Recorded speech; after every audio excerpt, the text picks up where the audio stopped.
Hey, how you doing? Welcome in. Welcome in. My goodness.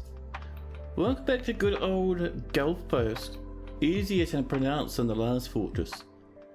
But only 12 population. We had 14 at one point, but 2 of them fell into the magma. It's fine. We have a nice, very dead place. All the trees are dead. All the plants are dead. Everything here is dead. We do get some animals. Excuse me. We have some rutherers and fire imps, a deer, some albatross, and of course our fantastic traders who brought some elephants with them, just not to trade. We've done our trading with these lads. We gave them all sorts of goodies. Hopefully we'll have migrants fairly shortly. We have our farms down here busily tuning away. I might swap that for cave meat, I think. Yeah, feeling a bit of cave meat. We have this underway. You can see up here, we're stocking it slowly but surely full of animal. So happy we butchery shop. Let's get our butchers actually installed, shall we? But yeah, this is very early stage fortress shenanigans at the moment. We have much to do, much to work in. Hey, Mayor Ward, hello. No more elephants? No. The traders bought some, but they're not for sale. They're their own special elephants. So, I'm certain we've done our trading with those lot. People are coming up to grab some snackies. We'll just double check once our trader comes up to drink. Yeah, so we've traded whole bunches of gems. Should be good. I just want to double. Nope, never mind. Broker's gone to sleep. Oh, that's fine. We'll come up and check on those lads later. Other things I'd like to do. We're pretty good on the bedroom front, I think. We have 5 there. We have 5 over here that are on the way. We are smelting lots of gold. We're sort of at that stage where we don't want things to go too out of control. We don't have nearly enough dwarves to do 1,000,001 orders. Do we have some tables? No. If we have a look, we have only 1 dwarf resting at the moment. We don't want to overwork our dwarves because they won't be able to look after themselves, you know. They won't be able to do self-care. We need to keep an eye on that sort of stuff. Oh. A female rather has been caught. Look at that value too, my goodness. Oh snap, medicine, hello. And Lanix, my goodness, welcome in, welcome in. Yeah, this is the fort we started towards the last part of yesterday's stream. Still very early days. There we go, those merchants are getting ready to pop off. Let's double check. Yeah, we can tell you we've traded with them because they're stuffed full to the brim with gems. Alright buddy, you can come back inside again. We're waiting for our Bayberry Woodbridge to come together. How goes the fort? You started over from the beginning of the patch? Because you need to redesign the walls. Oh my goodness. Linux, you've gone full artistry at the moment. It's amazing. And you're watching V for Vendetta. Mate, I have not seen that for a long time. Barely even remember it. All I remember about it is the Guy Fawkes masks.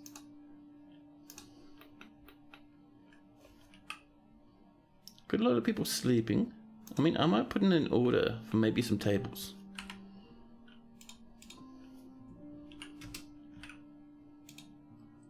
And some thrones. Just because that does give us a bit more of a mood boost.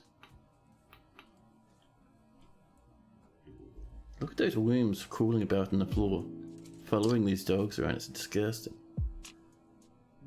Oh snap! I only just noticed. Sadness is my medicine coming in with a dwarfing. You want to be the militia commander. You're gonna go full martial. Oh yeah. We have one problem though. Our fortress is far too small to have a military.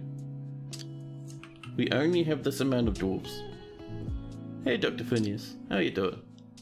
If you want, you can have one from here. Moral is... He's militia commander. Actually, you know what? Yeah, let's give you Moral. Moore's not going to be commanding a squad for a long time. However, he's still our main militia commander. We sent this lad out to meet some humans, I think, to get a bit of trading going. So let's get ourselves medicine all named out. Did I even spell that correctly? Medicine? Yes. So, Medicine, 62 years old, married to Thob, Granite Clearings. We should all be so lucky as to truly master a skill. A lot of happiness going on, a little bit of boredom there. They would like to do a bit of fighting occasionally. Sad at the lack of chairs, but we're working on that, so don't even worry. They've got the boring basic dwarf stuff that every dwarf starts with when they come to a fortress. No big friends. They just come in with their wife, probably a short while ago. Too busy to make friends at the moment. So, sadness is my medicine. Has a good intellect, but a poor memory, poor spatial sense, and a very bad sense of empathy. He dislikes abstract discussions and would much rather focus on practical examples. He has a low sense of self-esteem. He likes to brawl and tends to be passive in discussions. He isn't particularly ambitious, and he finds obligations confining, though he's conflicted by this for more than one reason. He generally acts impartially and is rarely moved to mercy. He is moved by art and natural world, and he's troubled by this because he dislikes the natural world and natural beauty in general. He often feels lustful. He is not particularly interested in what others think of him. He is currently more shameless, more rude, more fearless, more confident, less private, and more thoughtless. He winks when he is nervous. He drops a nervous wink, to the dismay of everybody around him. He personally values decorum, dignity, and proper behaviour, respects the development of skill, and values eloquence. He also dreams of raising a family. Finally, medicine likes chalk, billin, melanite, kapok wood, spotted wobbegong leather, desert tortoise shell, rope reed paper, breastplates, rings, llamas for their wool, in the sight of the tulips of rhythm. When possible, he prefers to consume elk bird, yak cheese, durian wine, blood amaranth flour, and pineapples. He absolutely detests large roaches. Did we lose? Cave ransacked? Yeah. We had a big glitch that we couldn't resolve. Labour disappeared. Everyone stopped working. It was all over. We still have the save for it, so if eventually that gets fixed, we could go back and visit it.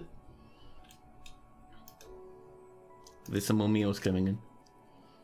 Lots of food, lots of drink, and I notice, just this very minute, someone hasn't moved over a certain window. I'm sorry about that to their chat. There we go. Now there's less of a squeeze, and we can see more of the UI. Amazing.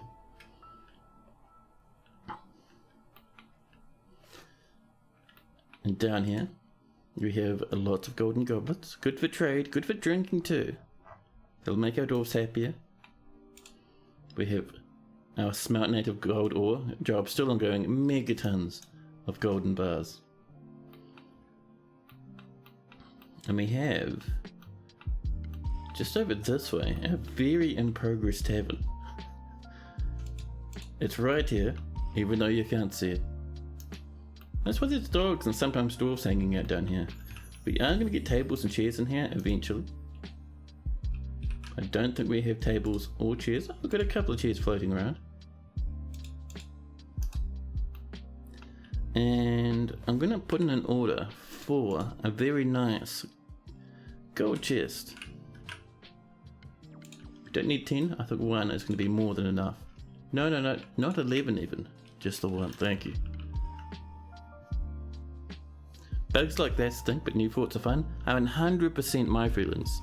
When it happened, I was like, well, that's a pity. It is a pity we kind of, lost our fort, but I do like a new fort. And our new fort is actually in a sinister biome. All the grass is dead, all the trees are dead, and nothing grows here, nothing fruits here. However, to get by, we have to live in the cabins again. And the cool thing about the cabins is we're down at -100, our fortress, and less than 30 Z levels is the magma ocean. And you know what that means. That's right, we're going to pump magma up and upset horrible invaders. It's a wee while away though, because we need more than 12 population before we start working on projects like that.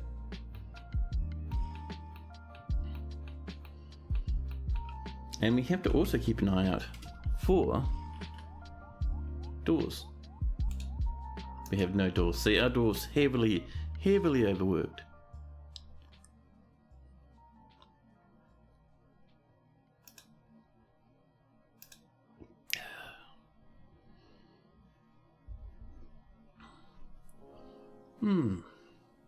Not the most amazing coffee, but man, I need that caffeine. I need that caffeine. The mine is off socializing. This lad only mines at the moment. I might turn that off for the time being because we have so low on dwarfs, and this lad can help out the rest of the fortress. I know, buddy. You have to go off and do other stuff now. It is a pity. Medicine's become a better militia commander. What are you up to? Are you making some more rock mechanisms? Fair enough. Up here. Our bridge is done. Cool. Let's get downstairs again. And where are we going to put our lever? This is a nice big empty space. Let's pop our lever right there. We're going to link that up to the bridge above so we can seal ourselves up if things get a bit scary. Look at this slow moving child hauling an entire granite throne down from the rock workshop above. You have a kid who's grabbing non-stop cloth for an artifact. How do you make them stop? You don't even have barrows set up. Man, sometimes you have to embrace the carnage.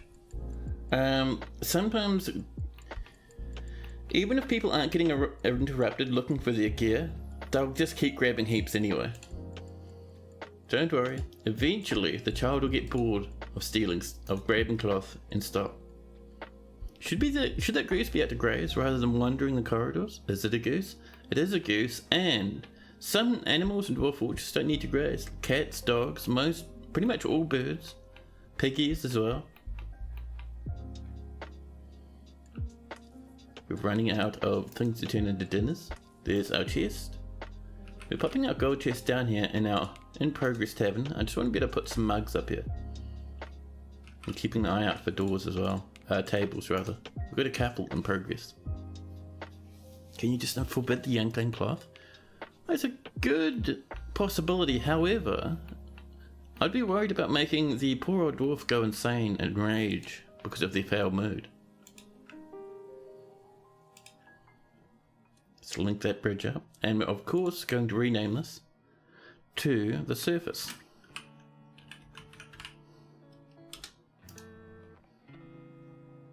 If he steals 200 cloth just to make a ring, you're going to give them a VIP trip to the magma pool. You know, in real life, Greece graze a lot, and you weren't certain about the Dwarf Fortress ones. That's a good call, actually. I've never seen a goose starve to death in good old death, so we should be fine. Cloth pack scratcher incoming. Oh my goodness, I can't believe we had one of those ourselves. Absolute madness. You can always check, by the way, on the health of the dwarves in the fortress by how many people are hanging out in your meeting areas. There's none down here, and there's none up here, which means our dwarves are very, very overworked at the moment. They need to be able to do a bit of self-care. They like a bit of industry, but they also like a bit of chat, a little bit of hugging, and a bit of prayer sometimes.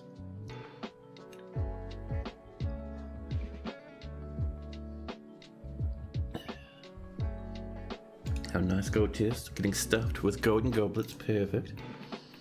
And the good thing about that, it's going to boost quite a bit of value down here. So we might get visitors wanting to visit our very half-assed tavern at the moment. Someone's just popped off to sleep. Good old Kib the Fisher Dwarf. 72 years old and in love with Deagle like you wouldn't believe. Blissful after sleeping in a good bedroom. Mate, it's a hole in the lump of rock. Do you really like a certain type of rock? Let's see. Pitch blend, nickel, turquoise, buckets, beetles. Nothing amazing. I wonder why he's losing his mind over this rough bedroom. A stray ewe has been missing for a week. Did the ewe not get put down with all the other animals down far over in the animal corner? Or has something been eating our animals? I don't see them down here. Chat, it's a combat ratherer. Coming up to harass our poor animals. They come up and they get spooked. I think they killed our sheep before. We'll have to get these lads sorted out a bit nicer as time goes on. Now, it is snowing on the surface.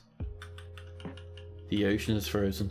There's not too much to do up in the ocean. It's kind of like quite a small place, this old ocean over here. I mean, you could do a small tower, but it's only like 1Z level deep.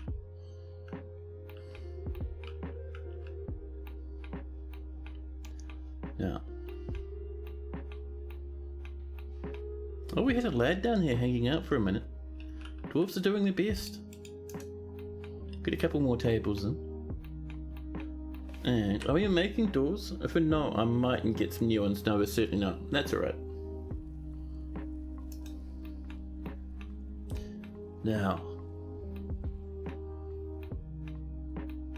so goals for this fort. I would like to get a good amount of honey going.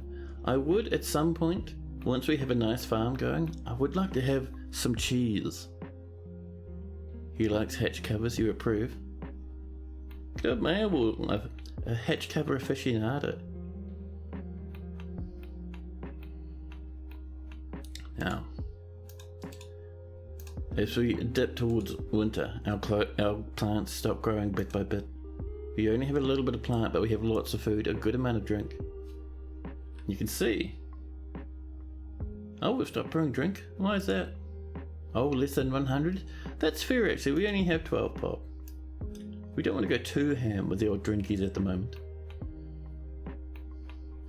We can expect absolutely no dwarfs, no migration waves to come during the winter months. But that's okay, we do have some goals. I would like to get a little bit more of that gold around in the fortress, boosting our displayed wealth. Promote him to Baron. At least you'll ask for something that gets used. Oh man, hatch covers in all directions. Tempting. Tempting. If we get to that point, make sure you remind me and we could do it. Could there be a migrant wave in spring? Yes. Spring and winter. Sometimes summer as well. Sorry, spring and autumn. Sometimes summer as well if you're lucky. But nothing in the winter.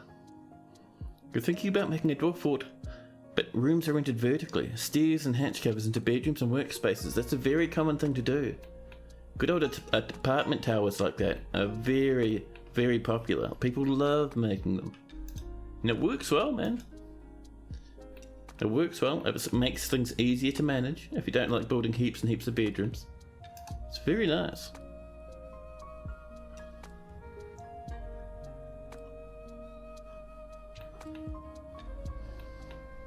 Here comes that next table.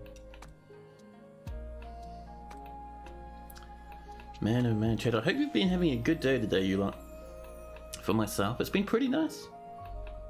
I've felt a wee bit under the weather there this afternoon, but this morning, man, geez, it was good. I woke up, did a bit of Lego, watched a few YouTube videos, hung out with Ghostbat, Tekid and Co. Yeah, Ghostbat and Tekid and Nalzal on the Valheim server, which is great fun. And then this afternoon, I get to stream for you guys. Ooh, magnetite. Magnetite everywhere. Look at our goblet situations inside of a golden chest. Here's a sled. Having a munch. Content after eating a pretty decent meal. Angry dwelling upon getting into an argument. My goodness. Not caring about the tavern he was in. You need to play Valheim with us sometimes. Well, if you know Mr. Tekid, you can join into his Discord and ask for whitelist approval.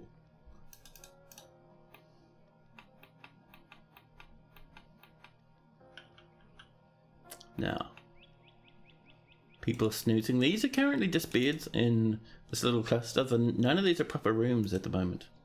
Not even that one. And that's fine, actually. That's pretty alright. Let's our dwarves share these 5 beds until we get the rest of the room set up properly. A child comes down and just starts playing. Oh, having a munch, actually. Euphoric due to inebriation. Love, remembering talking with a father. Lots of annoyance.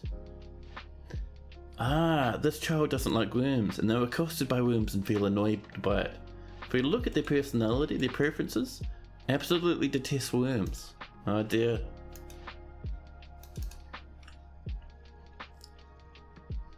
John Cedar. Accosted by? Yeah.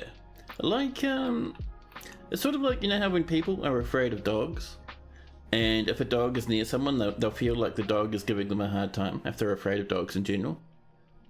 Like, I used to be well afraid of dogs, and if I was walking down the road, and I know it was, I saw like a dog in the distance, even if it was behind the fence, if it had a bark, I was like, oh god, I am feeling so settled right now. So I'm guessing that wee dwarven child was feeling the same way about the squirmy wormies. This pig is our problem, by the way. They are slamming revolting amounts of slugs, worms, and creepy crawlies along behind them. Here's a snail. Snail, who are you chasing? Is it the goose? I think it's the goose. We could set up an animal room for safe animals. You pop them down here, actually. Just out of the way a wee bit, you know. Just to keep the horrible slop from revolting our dwarves too much. Especially early on when we have so few of them. And in here we will pop in 1 piggy and a goose. And that's it, we should be fine with that. There's that rather, and we've caught a deer on... Where did the deer get caught? That's very strange. And a rather a child. Well, we're not at the point where we want to train ratherers, so they might eventually pop down here. Lots of copper and some metal spears too, that's not too bad. Do we have any more weapon traps around? Or weapons that can go into traps, I should say. Not really, we have 1 copper spear, but that's not really worth it. Should we drop a deer down through the hole and see what happens? I don't know if that's going to be enough. Oh, wrong one. We want a pit. There we go. Yeah, I don't know if that's going to be enough weapon traps to hurt something like a deer. But a deer's a generally pretty passive animal, so we'll throw one down the hole and see what happens. There's a caged tame ram for some reason. Yes, we bought it. We bought a ram a while back. Down it goes, and it's gone. Our dwarves start cleaning. And they start butchering already. Meat for the fortress. Good for the winter months.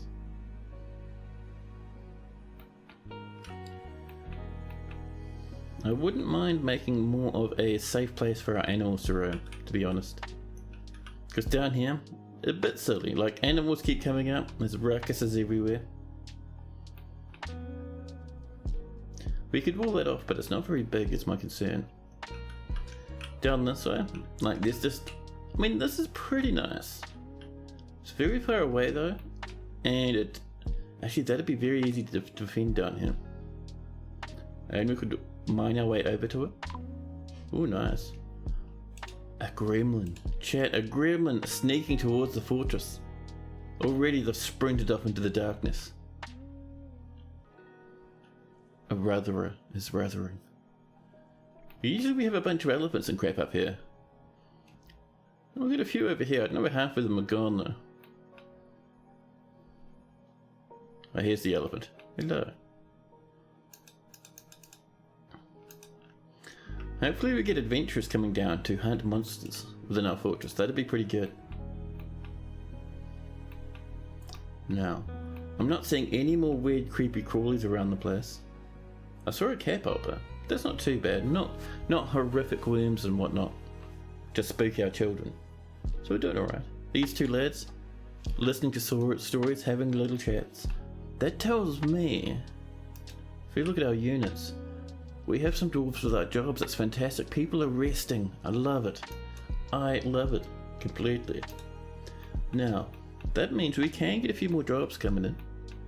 Let's get some tables. There we are. And I'm going to put in a workshop in this sort of an area. We might actually widen this a wee bit. I could mine this out quite happily, to be honest. And that'll give us space just in the corner for a tanner. Could always put a cage at the end of the hall, just in case something does get through. Yeah, that is a very good tip actually. The only problem with that is that it's less hilarious than us accidentally letting a rather into the fortress, half injured and absolutely delirious. Now down here, you see these animals coming around? I want to put a trap there and two over there. So B, T, and then G for cages. Look at this rathering about. Get out of here, you absolute disgusting menace. There's our thrones as well. So completely out of plump helmet spawn. However, we can snag some more from down there. There's no point because we have plenty of drinks and food. I'd rather just wait a wee bit. Overworking our dwarves by creating more drinks and food won't get us much in the way of benefits at the moment.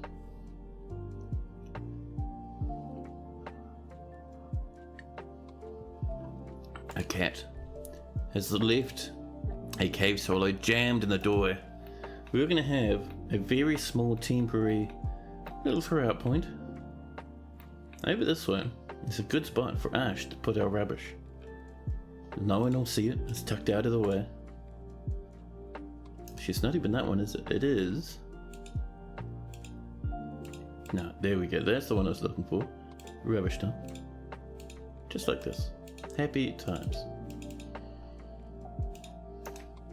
And now we can use it to toss out all sorts of things we don't want, such as sneaky wee cave swallows jamming up the hinges of our doors. I cannot believe it. Now, the other things I'd like to do is I'd like a little bit more decoration in here. I'd like some nice, a little bit of decoration in here. We're not quite at the point where we want to do too much though. It's just some things are pretty good to get done, like decorating the fortress with bits of gold will really help us out. Oops, not like that though. Here we are. Just a little bit, and we'll even get some, maybe a couple of golden statues, huh? I mean 10? That's alright, we can let 10 happen. The weather is cleared, we're already midwinter. Another thing I wouldn't mind doing, over here at the beach, I'd like to have more of a fishing industry up here on the surface, a little fishing village. And when the alarm sounds, we'll have dwarfs rush down into the cabins. Should be pretty good.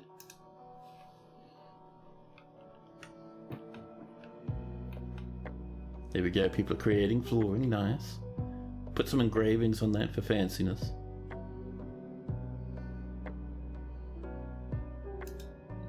Bit more snow up there. I was gonna say, it's a pity dwarves don't really play in the snow, but then I thought about it, it kind of makes sense they don't, because dwarves as a whole do not like the natural world, so for them playing out in the snowy nature wouldn't be fantastic.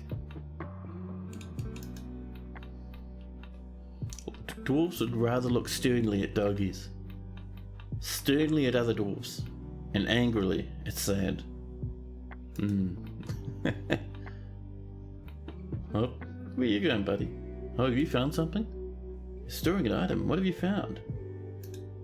Why, it's a Rotherer in a cage. Excellent.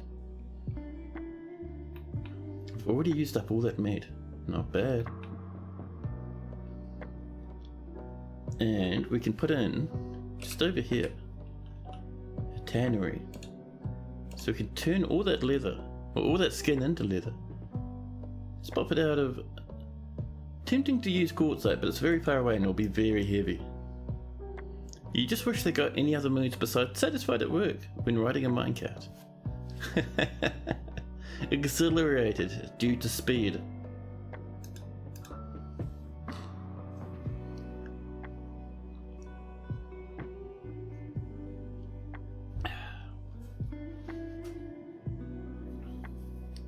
You would get it. Cancels load cage. Needs empty cage.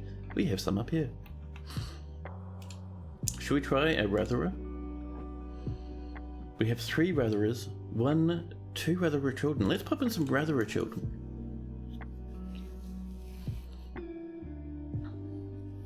Does it satisfy a need for excitement? I don't think it does. The Rotherer child made it 2 trap spaces before dying. Get the gold bar coming in. Do a good chunk of engraving up here to darken that floral weaver. There we go. Not a single Rotherer made it. And people will start tanning some leather shortly, which is very, very good.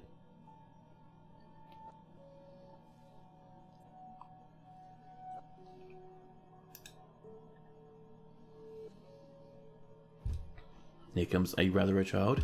I think these Rotherer children are quite hefty, aren't they? We got 30 meat from a child, that's crazy. Weight is 630 dwarf bucks. 630 euros, I should say.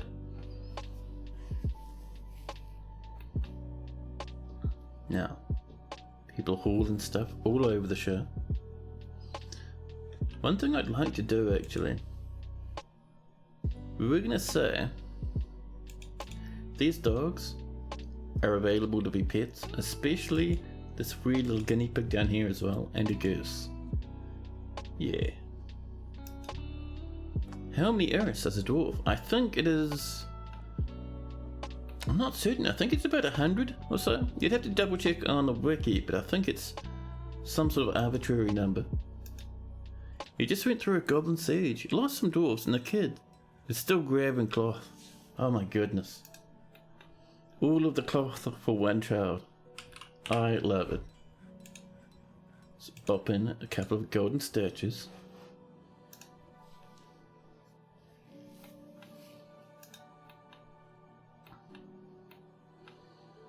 For late winter, hopefully, if we're lucky, we'll start getting migrants. We've got a little bit of gold done, not much. But I mean, every little bit does help though. Get a bit more gold coming in. There we go. On the upside, it should be worth quite a bit just from the number of cloth used. I know. Stick it in a tavern and everyone will lose their minds.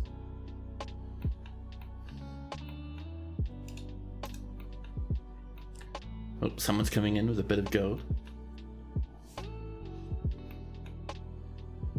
We have still a good chunk of meat.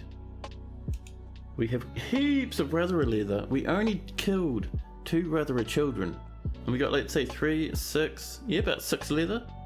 Yep, 100%, 3 bits of leather per Rotherer child. Could you imagine the meat we'd get from breeding Rotherers? Now, I don't think, I could be wrong, but I don't think Rotherers are grazing. So what we could do is we could set up a very basic Rotherer pen. Maybe just up here, actually.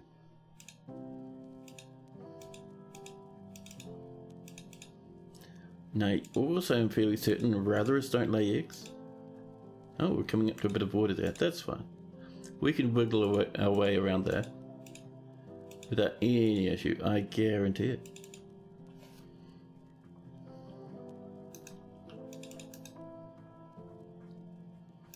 Yeah, we're getting a bit of sogginess, nothing too major though. That's a bit of a squeeze there though. We can chop that one out. There we are. Now, with that underway and dogs dashing about, people socialising and relaxing, this is our broker Thob, granite clearings. More snow on the surface. This dwarf is still working hard. We still have 2 miners, which is nice, an armourer, a metal crafter. Life is good for the fortress. Our golden statues. The first one, value 1,000, weight 1,159 arists. This is a well-crafted gold statue of Lamar. The item is a well-designed image of Lamar, the deity of wealth and jewels, depicted as a female dwarf in gold. Not a bad statue to be made of gold and put at the front of the fortress. And the other one? This is a gold statue of Aerith splattercrafted. The item is a well-designed image of Aerith splattercrafted, the dwarf and other dwarves in gold. By Aerith. Aerith, you made a statue of yourself. Good job. Aerith is surrounded by the dwarves. The artwork relates to the dwarf Aerith and their appointment to the position of bookkeeper of the Wet Warps in the late spring of 100. Buddy, you can't make a statue about your own promotion. A statue of jumping spiders, related to the formation of your farmer's guild for an artifact. Nice.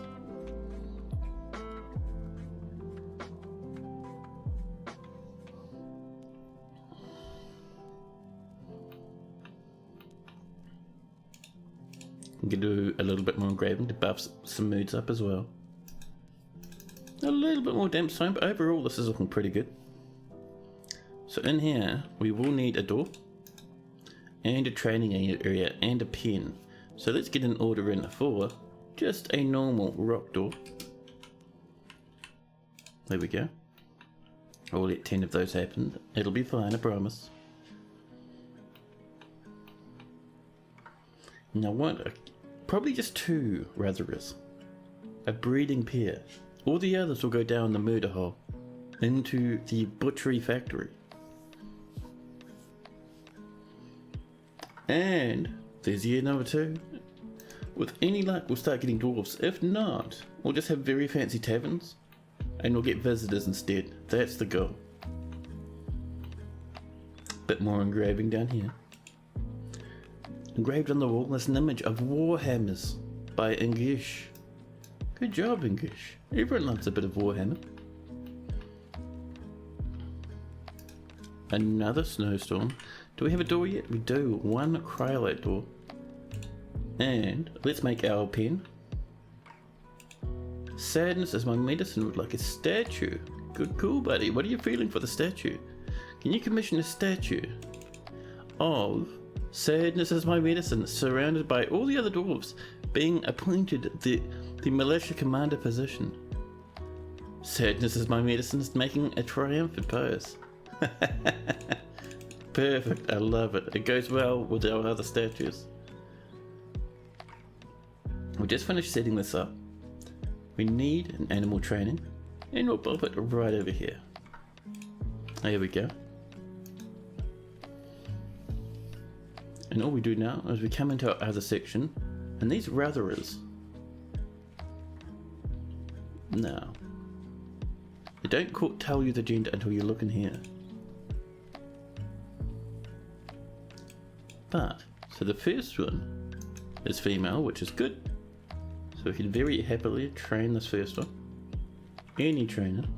The second one down, male, perfect. And with that, we're going to get a breathing pair. A breathing pair? Yes, a breathing pair. Was that a double male? Was it? I wouldn't be surprised. Nope, that's a female symbol, and the one below it,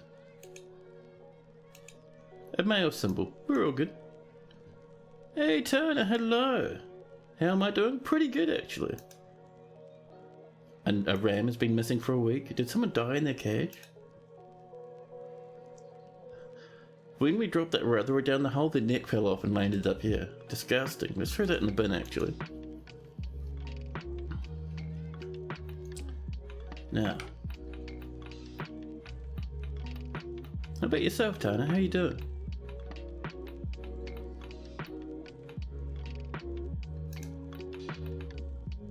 We've got goblets all over the place. We hopefully have quite a few done here as well. A miner is socializing, perfect. Let's actually put in a little bit of a stockpile here for drinks as well. Not a massive one, just a small one. And this will be for food, but we'll customize it. And we're going to say only plant drinks.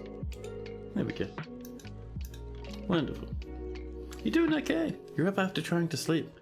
You'll get back to bed fairly soon. Well, I hope you get some good sleep, man. I was up too late myself last night and I was feeling horrific today. I had to go out for a walk to buy some groceries, and when I got back, mate, I was just full dead. Could not do a single thing. But I improved, you know.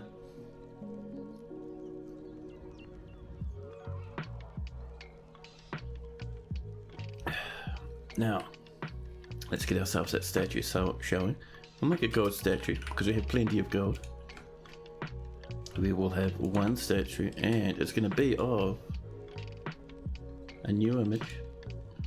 We'll add good old sadness down here. Good old medicine, a dwarf born in 39, of unknown parentage.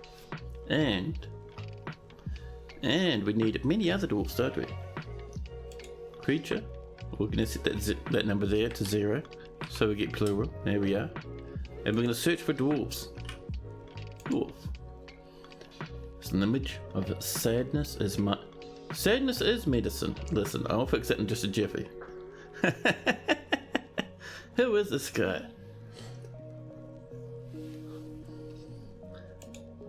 Now, so, being appointed to the militia commander position and making a triumphant pose. So, the dwarfs are admiring medicine, and medicine is making a triumphant pose. A triumphant pose. There we go, the dwarfs are admiring medicine. Medicine is striking a triumphant pose. I love it. Now, let's fix up medicine's name, shall we? And Tana would like a dwarf. Good, cool.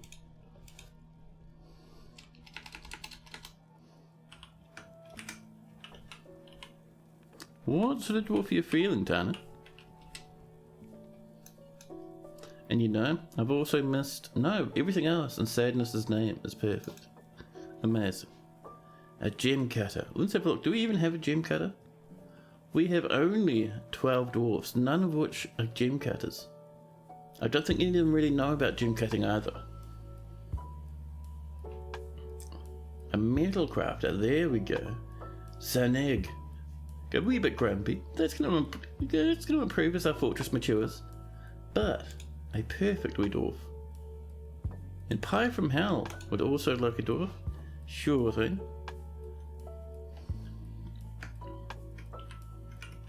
Tana. 86.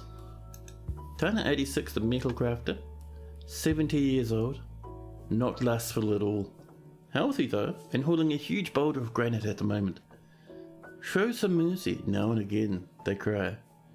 A little bit of frustration, too busy to be able to acquire or visit friends or anything like that. Blissful after sleeping in a good bedroom though. So they'll get a bit better.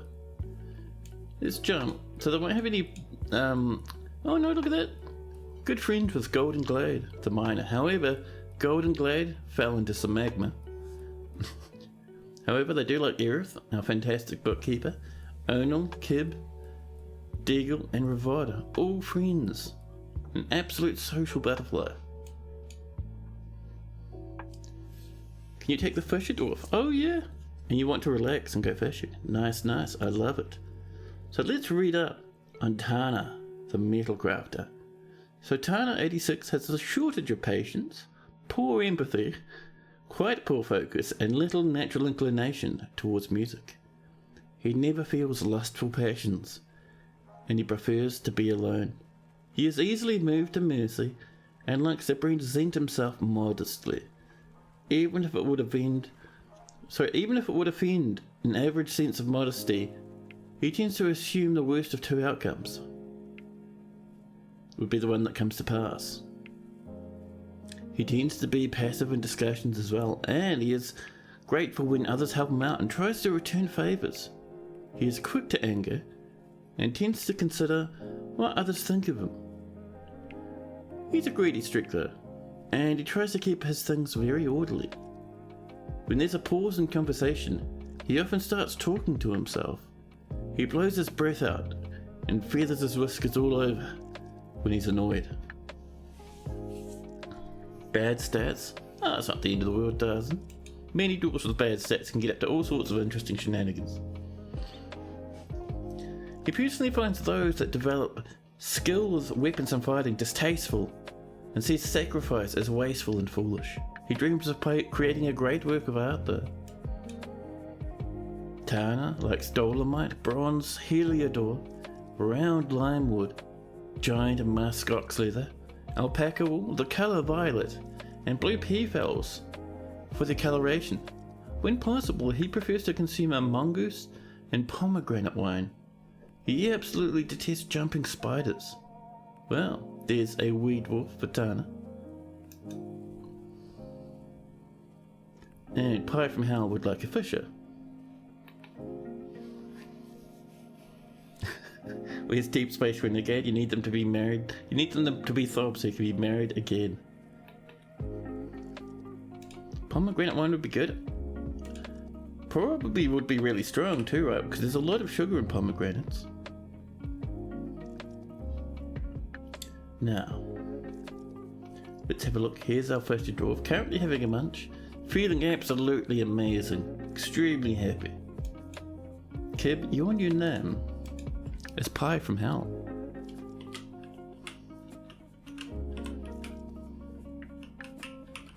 Pie from Hell. Is that 2 H's? I think it is. My goodness. There we go. Pie from Hell, the fisher dwarf. 71 years old and in love with Deidre post pastime. Amazing. Let's see. I go with the flow sometimes. Blissful, remembering sleeping in a good bedroom. Good amount of frustration after living in a new fort and not having much time to themselves. Pleasure, near his own fine bed, euphoric due to inebriation, blissful remembering performing. Good old Pie from Hell has been living the good life. It says so. Pie from Hell is at one of our starting 7, so they have no parents, and they're very good friends with the other starting 7, personality wise. So, Pie from Hell has a very good sense of empathy and a very good creativity, but bad intuition, poor focus, a meager ability with social relationships, a shortage of patience and poor memory with little linguistic capability. He is incredibly brave in the face of looming danger. What a powerful fisher dwarf. Perhaps a bit foolhardy. He likes to keep things practical without delving too deeply into the abstract, and he doesn't tend to hold on to grievances. He is very quick to anger, however. He is assertive and finds obligations confining, although he's conflicted by this for more than one reason. He tries to do things correctly each time and really feels discouraged. He tends to be swayed by the emotions of others, and he has a noticeable lack of perseverance. He has a tendency towards forming deep emotional bonds with others. He runs his fingers through his hair when he's thinking, which is interesting because Pie from Hell is flat bald.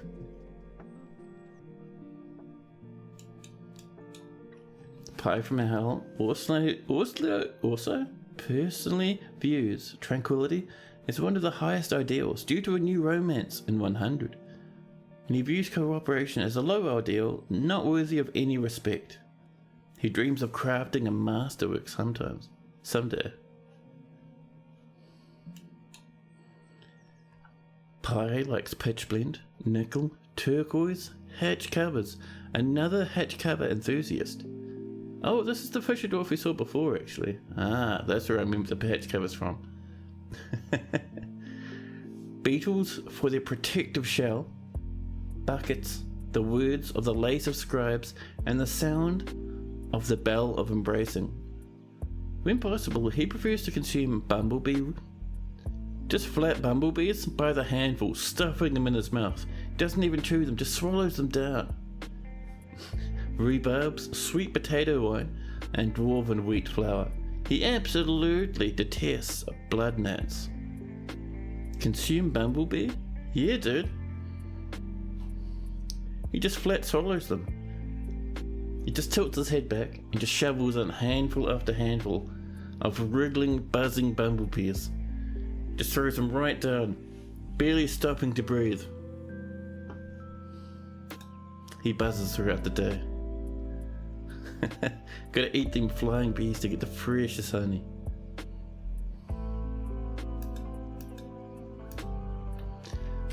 There we go. Now, what an interesting mentality. You just try to rank dwarves under some category. Oh yeah, I used to do that. It's more common way back when, way back when dwarves had one single job they'd do when they came into a fortress. Not so much a case anymore, that's been fixed up, it's quite nice now. Now, we have two separate statues of sadness. Two separate statues. One of them is going to be the one that medicine has asked for. You think that's why you didn't see any bumblebee hives on the surface? So which is the correct one, I wonder? Let's try the fancier one. And we'll do a bit of gold here as well, just in case. There we go. We're also going to put up a little bit here, just to fill up that spot.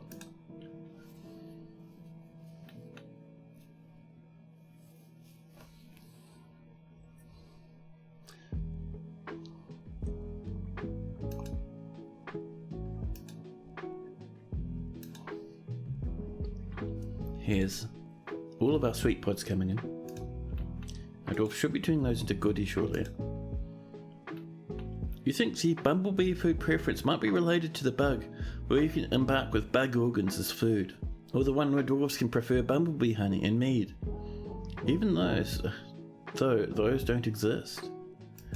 You could be right. I mean, I'm not certain dwarves are actually capable of consuming bumblebees. Actually, no, they probably can, because when dwarves start starving, they'll hunt for little wee critters and eat them. So they might be able to eat the odd bumblebee under that sort of condition, you know.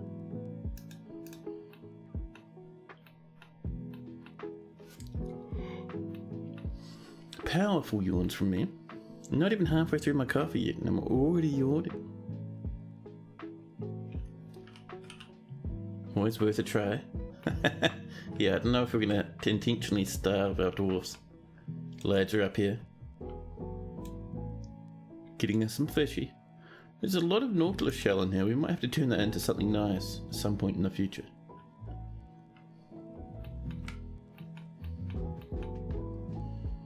Now, this statue, is this the right statue or is this a different one? This is a well-crafted statue of sadness as my medicine. It's a well-designed image of medicine, the dwarf, and a cheese and gold by Aerith. Medicine is surrounded by the cheese. No, that's because medicine probably doesn't like cheese too much. Let's have a look. Medicine. Where are you? Sadness is my medicine. What do you feel about cheese? Preferences. Hates roaches. Loves yak cheese. Oh my goodness. Aerith made a really nice statue for medicine.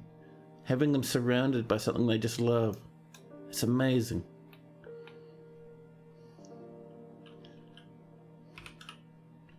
Let's get our other statue over here.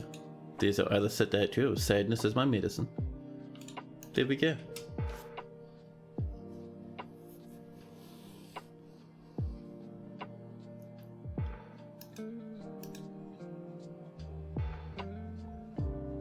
So I wonder, why did Aerith make such a nice statue for medicine? What's their relationship? Aerith barely knows anything about medicine. How about the other way around? If we check out Aerith, our bookkeeper, and we have a look. I'm good, says Aerith. Aerith, do you really like medicine? No, they barely know each other, but Aerith still did a really nice wee little statue. Interesting. What's that? Cheese for everyone. I love Blind's little voice clips. Hey, Anthoric, you're back. You're doing guinea pig stuff. Oh, did that involve hugging and patting guinea pigs? Wait, no, scratch that. Cheese for no one. Only cheese for Tana.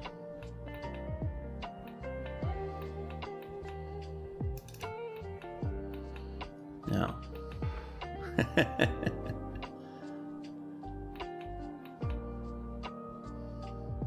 So we have a few statues with some animals in them, but also out of meat. I wouldn't mind tossing down a bit of an animal.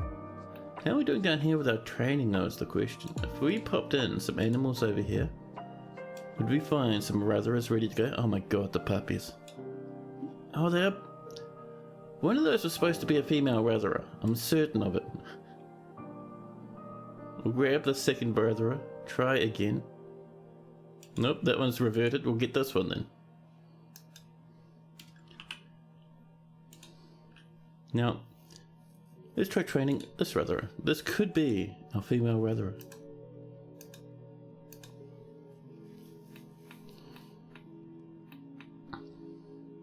Here comes a Ratherer for training. A child dwarf grabbing the Ratherer by the scruff. We can't see really the weight of a child, but I'm getting a feeling that a dwarven 3-year-old child won't be as heavy as an entire Ratherer. We'd have to check once they die, but yeah, I think Ratherers are absolutely massive beasts. Cleaning his cage up and giving him carrot to eat, and doing a nail trim. You have important findings from the realm of experiments. Oh. I'm interested. There's our semi-wild Ratherer. Oh. Oh no. Oh, it must have been a different Ratherer. Now. How are we doing down here in the Rathering department? We have a male one that we do not care for. We do have a female one that's ready to go though. And Magna Draco, man. Oh my god. Coming in with another sub. Are you skibbity toileting in my chat? But thanks for that resub, dude. That's awesome. Cheers, bud. Now, let's get that female Ratherer in the Ratherer box.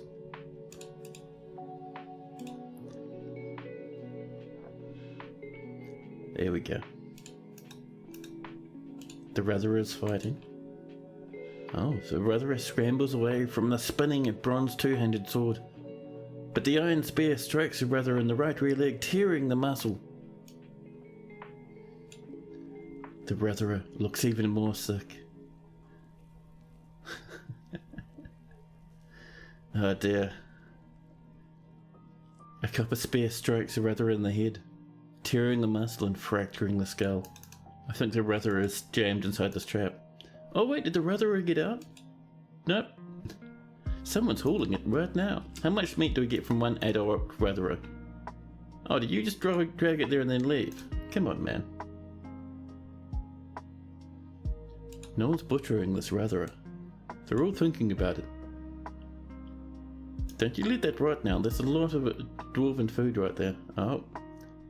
Someone's moving an animal about.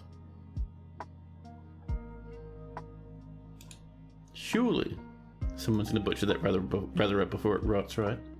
One thing I will do. So, there is a ratherer in this list.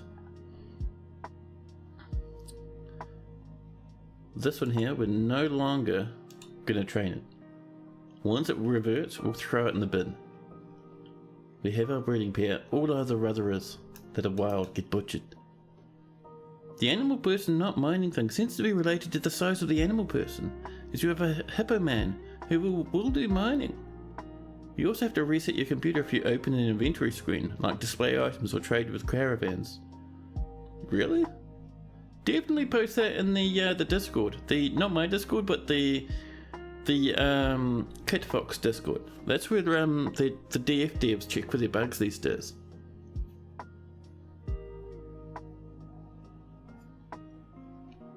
Also, animal people have specific diets based on what animals they are. This is mentioned in the wiki, but it's kind of hidden. You think you need to do some wiki editing? Oh, good stuff, buddy. Super strange, you have to reset your computer if you do. Yeah, that's a bad thing. Hey, chat! While I was chatting, we're already at 30 population. The migrants! And it's a titanic wave. So far, it is more than 20 dwarfs. And more are pouring in with every minute. Already we've got a petition. Oh my god. Without any hesitation. The cult of showing. Oh my god, that sounds revolting. The cult of showing would like a temple and the priest. Well, we can get that rolling. 38 dwarfs. We started, before that little wave came in, with 12. 12, man. 24 people in a wave. I love it. It's worth mentioning you have a ton of items. Yeah, still shouldn't like destroy your computer though. So we now have many people living in the fortress, all of which would probably like some bedrooms. So let's come down this way, snag ourselves a few bedrooms, shall we?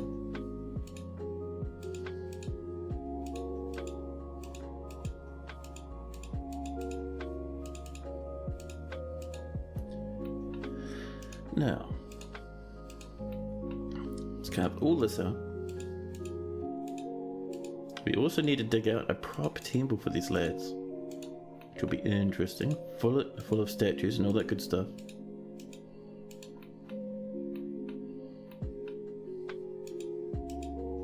So we're probably going to need 4 groups of rooms, I'd guess.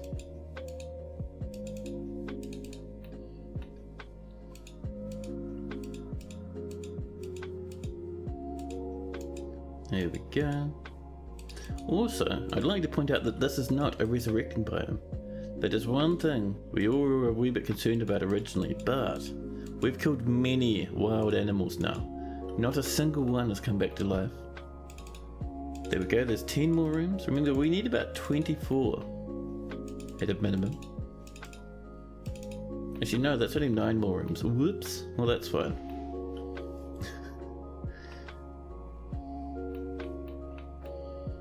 Let's do a few more over this way as well. We will hit that ocean eventually upstairs, but that's fine. We'll deal with it, I promise.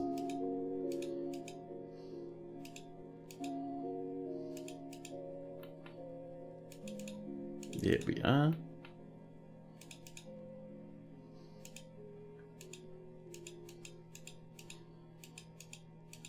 Get this all sorted.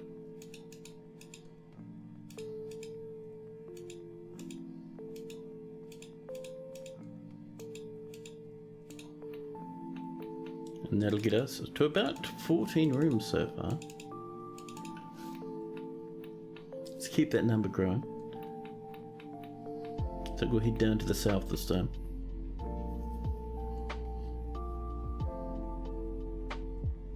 You have something like 77,000 granite blocks.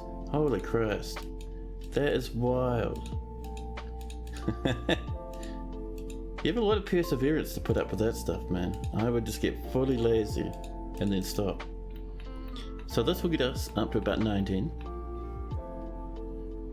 One more group of rooms and we should be pretty good.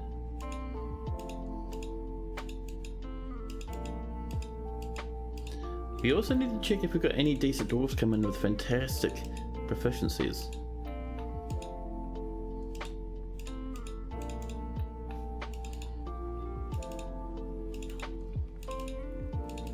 There we go. Actually, that should be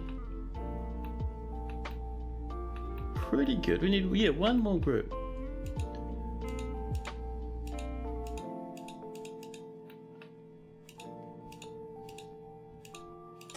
And 5. Grow this one out to there like that. There we are. See, we're getting there. We're getting there.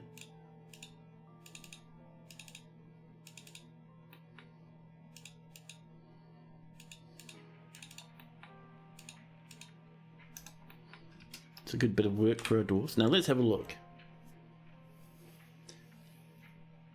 At what point did the Arch Crystal stock screen stop working? Interesting to compare if the limit has increased.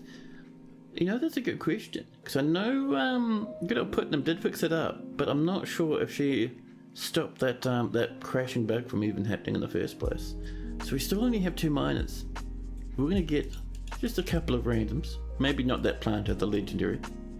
But a fish cleaner, they can help out with mining. Perfect. We have 2 woodcutters. A legendary planter. That is absolutely incredible.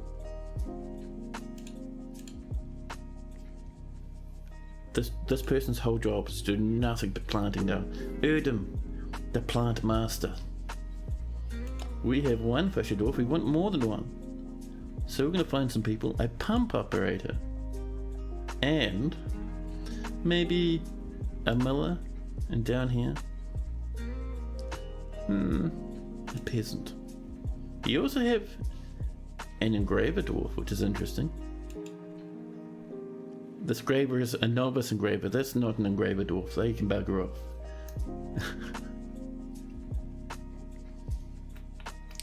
Now, that's coming along. Other things we need. Well, with 38 dwarfs, we can get a bit of permanent stone cutting going. That'd be nice. And we can think about getting this ready as well up here. That'd also be nice. So I'm thinking, what if we cut out a nice wee space over here, just nearby this other stuff we have. Get that set up with a couple of stone cutters.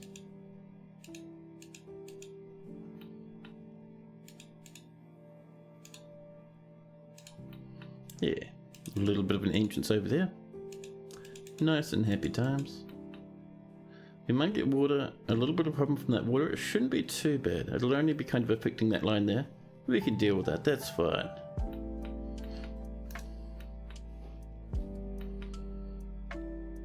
More rock doors have been completed.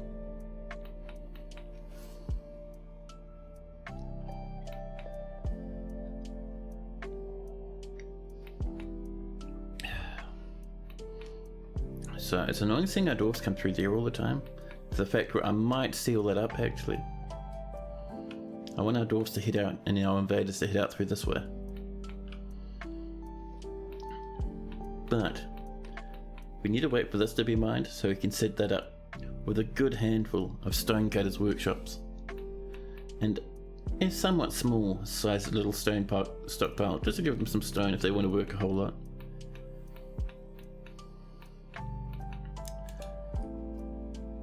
We are making dwarven syrup already. Holy crap, chat, it's happening. Dwarven syrup.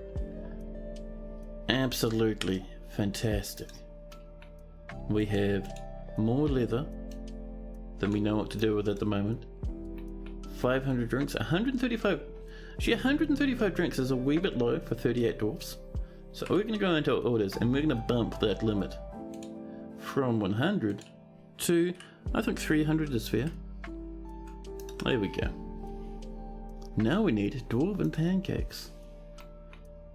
We can't get dwarven pancakes, but we can cook the syrup into giant roasts and sell it for megabucks. Dwarves over here are mining away. People are absolutely ripping through the stuff. It's fantastic. Imagine all the direct blocks we're going to end up with. We should also get this slowly but surely built up. with some nice rock block walls. Should be great. Anything can be made into biscuits, roasts and stews. Yeah, absolutely anything. So we get a bit more meat coming in. We have a spare, rather a cage over here.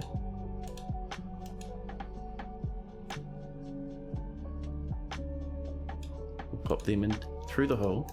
And I have seen some other animals that might like to eat a little bit of our fungus up here. So, if we come down the bottom here, there are a stray baby llama, someone's goat, a rabbit, a different goat, a baby alpaca, a horse, and a cow. There we go. My brother has reverted to a wild state. The one in the cage? Interesting. Well, we've butchered them, so that doesn't matter. Someone's working on it right now, and we can finally see. Nope, they've left. No idea on how much we get from butchering one. 87, that's not bad, man. That's a good chunk of meat. Ooh, Alexandrite. It's a pretty good amount of value there. Let's actually cut some gems, shall we? Let's see, we're gonna go for, what do we got? Not a whole lot. We can go for 6 Alexandrite, just because the elves will be here shortly. There we go. But chat, for the minute, I am going to bump you into BRB so I can hunt for the bathroom. I'll be back with you in a quick jiffy. But enjoy that music in the meantime.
Hello. If you make a fort for another civ that is a bridge between continents, and then go make a new fort with another civ, will they be able to use it by the other civ when you make a new fort? I think so, yeah, that should work. Raina, hello, welcome in. How are you doing? I see your new mod is up on the marketplace, Raina. That's going to be a happy time. You must have put so much effort into that.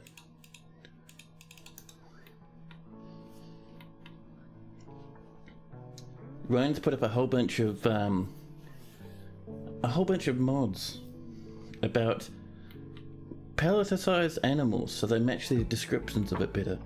It's pretty cool stuff. Hold on, I have a pillow giving me a hard time. Dear pillow. Thank you. See, that's much more relaxing. They're all in one mod now. Nice. Now, we got rooms coming in. Oh, let's not forget to make our rock door job repeating. So, the old KD. There we go. And we're going to say, if there's not many rock doors, make some. Wonderful. This is being worked on as well. Look at these dwarfs mining away. We might need to make some pickaxes. And for that, we'll need to smelt a little bit of our iron. Let's do some iron smelting, shall we? I think it's magnetite we have. There we go. And we're going to say, if there is some magnetite, smelt it up. You did these sprite sheets. Your friend McNuggy did all the magic. I don't know, man. Spriting is a lot of effort, and those sprites look amazing.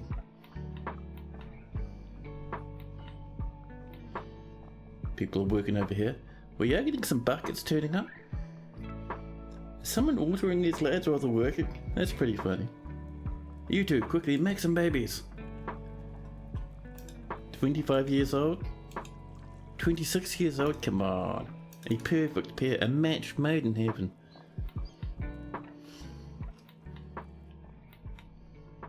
You have nothing in our cages at the moment. All our cages are sitting in cage traps.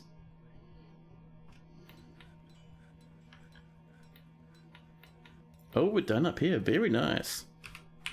Let's get ourselves some stoneworkers. Closest material. It's alright. We'll pop in a good double handful. Like this.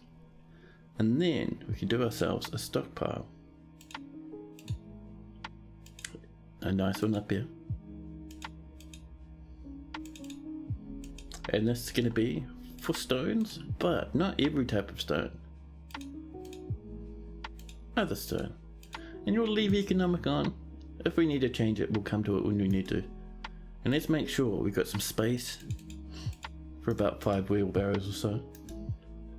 We have struck a little bit of pyrolusite, a black rock.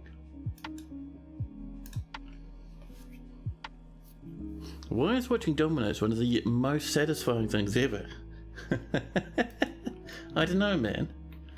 Are you watching a few domino videos as we speak?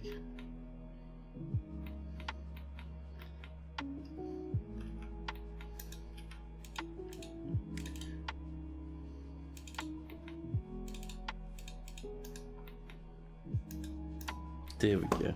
Oh, and suddenly we're saving. We have no extremely angry dwarfs, supply with somewhat cross dwarfs, but that's going to improve with us having so much more population. Everyone will have more time to relax. Now, with those rooms coming together, I think it's now time for us to dig out a little bit of a temple. We could, let's see, so all this water means that we don't really want to dig on this side. We can come down here very easily though. So down past these bedrooms, we're going to build in a pretty nice temple. So we're going to want a nice wee bit of a foyer, just like this.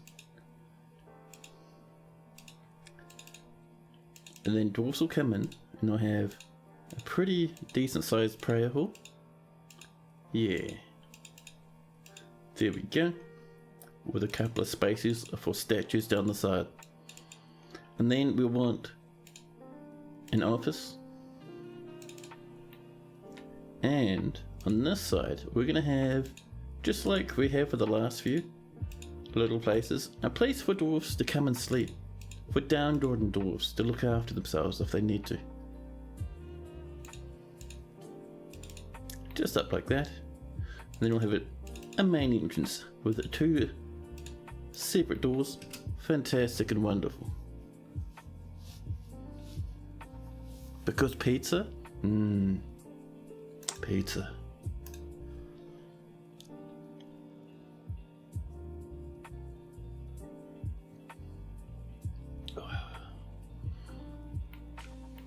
Mate, that coffee is keeping me alive.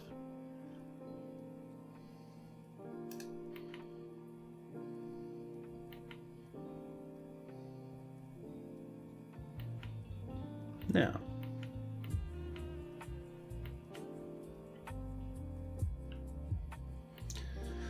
so we're waiting for the last of these rooms to come together. We can hopefully have enough doors floating around for this mess now. Closest material sounds perfect. And we can turn these into proper bedrooms. Dwarves can have a proper place to sleep. The reason our last fort did so well with not many dwarves having bedrooms is because we had heaps of communal sleeping spaces, so dwarves still had beds to sleep in.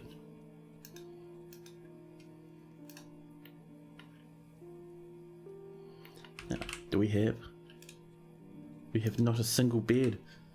We need a repeating bed order. Pardon me. One bed, please.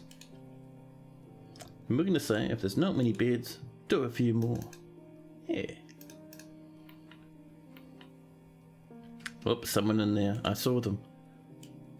Telling a story. Kib, you're doing alright. Kib, what story are you telling? Kib, tell us the story.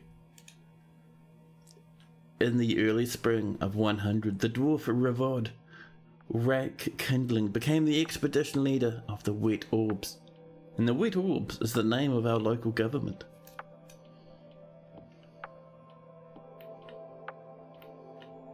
Our drinks are picking up, which is good. So's our food.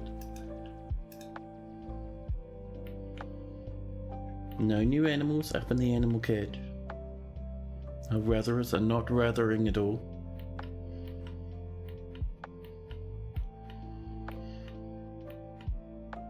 People are crashing out in the rooms. Once we catch up with the rooms, we're going to start getting cabinets and coffers coming. For now, I would like some blockies. Some rock blocks. There we go. And we're just gonna say, if there's rocks, make some blocks. See, we have enough dwarves, we can start getting a little bit more fancy now.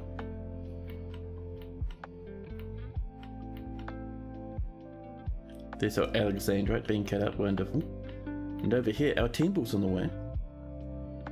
And look at all these Alexandrites just laying about the place.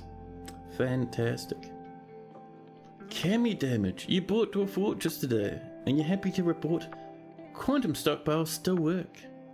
Oh yeah. I don't do them often to myself, but I do them a little bit when I get into moving stuff around with the old minecarts. Such a pretty stone, Alexandrite. Sorite is better, but it's still a good stone. Oh yeah. It's interesting that does it actually count as a stone? Apparently Dwarf Fortress is saying it's a gemmy.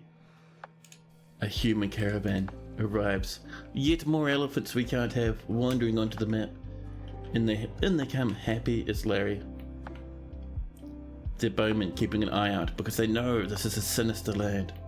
They know nothing thrives here, apart from honeybees. Honeybees don't care.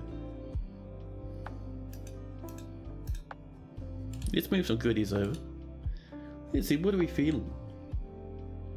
We have lots of food. We could actually get a little bit of the old food going about. Rather meat roasts. 2,750 value. Not bad. What do we got in our pots? Our rock pots. We'll grab a couple of these roasts. We'll grab, let's see. We have a good amount of cut gems. Those Alexandrites I want to save for the elves. The topazes, they're staying in the fortress. Topazes are too fancy a gem to trade. But yeah, I think that little bit of food we're bringing up is looking pretty good. What do we got in our barrels? Only 1,000 a pop for those. We have a dwarven bear roast. I see we've accidentally cooked beer at some time. Chopped Rathera liver roast. And some prepared Rathera intestine roasts. Amazing. And we'll go, I think, grab this one as well. And that should probably be plenty.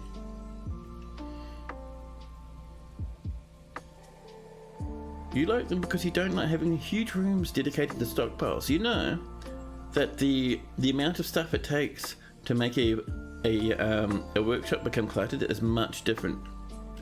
It used to be that only a few bits of furniture lying in your workshop would make it clutter, and then your whole workshop would run very slowly. However, as you can see, this is not cluttered, and it's just filled with furniture.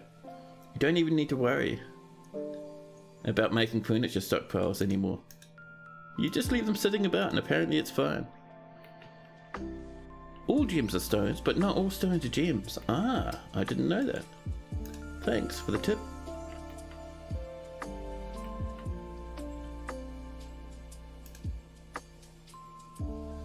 More drink is perfect. We need as many drinks as we can stuff into our pockets as possible. 3 more items. Soon, Thob the broker will be coming to the surface.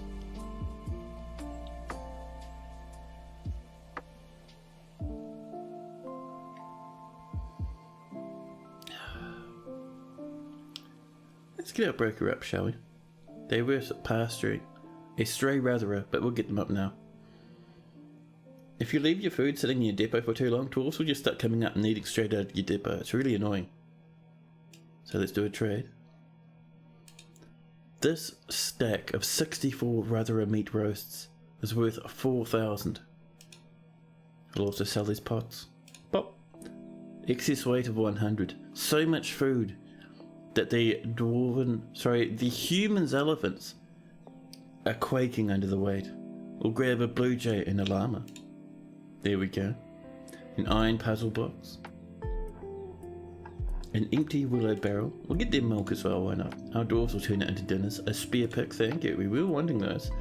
A bronze whip. Let's see. We don't want their large stuff at the moment. We'll grab...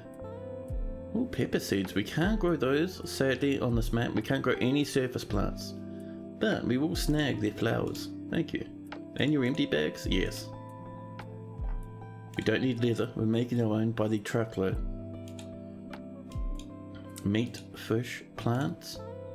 All their leaves and fruit. A little bit of thread. We'll snag that actually. Some spare backpacks. We will get a military going at some point, so a few backpacks will be wonderful. Their cheeses. Their silver slicing knife. But no, we're looking pretty good. They are getting a 9,000 profit. My goodness. Another change to make life easier. It's cool, right? Shouldn't silver barb be growable in dead biomes? I don't know. Is that a thing? So, let's get this trade bopping along, shall we? The moth seems ecstatic. Now dwarves will make more food to make up for the shortage. I mean, we still have like 500 edible foods, which is very nice. But we can try if you want. Let's do a little bit of a surface plot. Just up there like that. Wonderful. And once it's planted, we'll see what we can grow in it. It's an evil aligned plant. Ah. So, there are many different types of evil biomes. Some of them, more migrants, wonderful. Bringing us up to 46 now. Some evil biomes will have horrible, revolting rains. Some will have horrific creatures that rise from the dead. Some will have fogs that come in, that corrupt and destroy all living life. Some, like this one, will be dead, completely devoid of life. Nothing will grow here, nothing will flourish. At least not on the surface. So I don't think it would grow here. We can try though. 100% we can try. Oh, people are still coming out to this wee wagon to hang out. I love it. Oh, it's claiming it can grow stuff here. That's weird, but alright. We'll keep an eye out on our next trade for some seeds and see if we can get a bit lucky. We also have some beards on the go, which is good. Nothing will grow here. Scrolls past dozens of trees and plants. Well, these trees and plants, they're all dead. See? Dead babyberry tree saplings. Dead broadbeans. Dead rye. And these trees? Dead. Dead almond tree trunk. Dead sand pear trees. So I'm very surprised that things can grow. Maybe we got lucky there. Dead plants everywhere. Yes.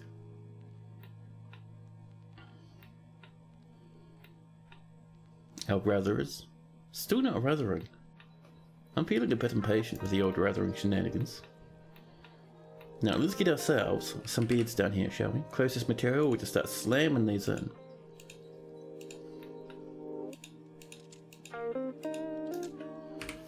Get our doors coming in. And we are also going to put in an order for our coffers and our cabinets. Ooh, I have a sneeze building up in the tip of my nostrils.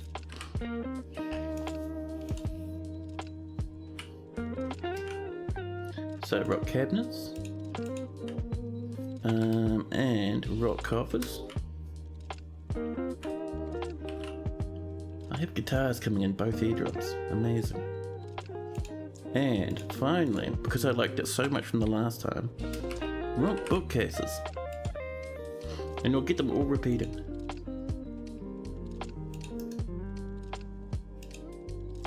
Let's see. Now cabinets, there we go. And we're making many rock blocks, which is wonderful. Let's bring some of those rock blocks down here, shall we? We'll start off by flooring this office.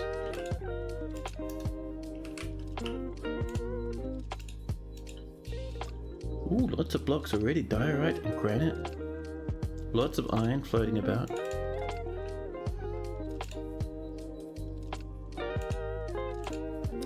Let's get a bit of diorite down here, shall we? Oh, we've run low on diorite.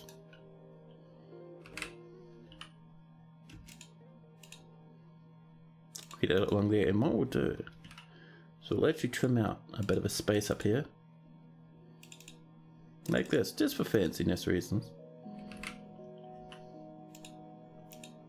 And we can get some granite blocks in.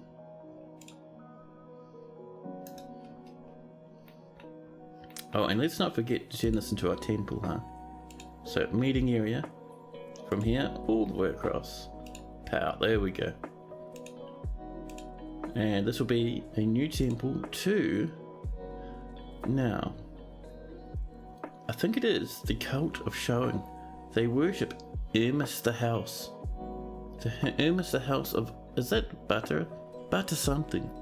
Maybe buttered irises. There we go, the cult of showing. It's only 400, they want 2,000. The Spicy Sanctum is the name of this temple. I love it. The merchants will be leaving, that's fine. The Coven of Copper has many worshippers in Gulfpost, and now they would also like a temple and a priest. Of course, welcome it.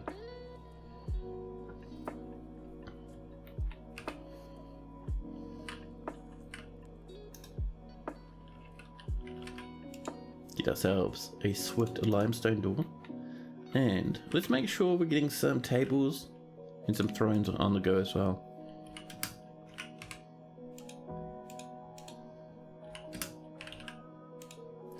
And we'll get those repeating.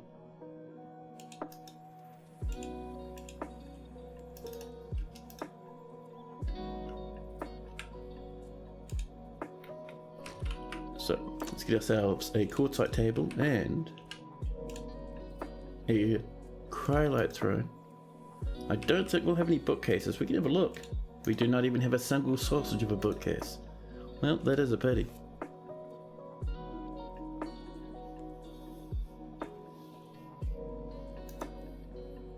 The human bowman is fighting a care. The care has come to steal from our little poor wee stockpiles once again.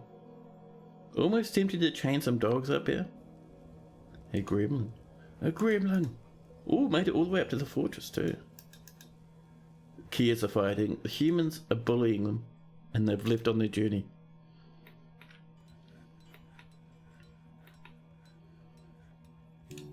Also, here is our 1159 Urus TV. Gold statue of sadness is my medicine. The item is a rendition of the Boots of Growling, an image of medicine, touch cloisters the dwarf, and other dwarfs. The dwarfs are admiring sadness as my medicine. Medicine is stroking a triumphant pose. The image was commissioned by the Wet Orbs, a local dwarven government. The Wet Orbs will always make me laugh, forever and ever.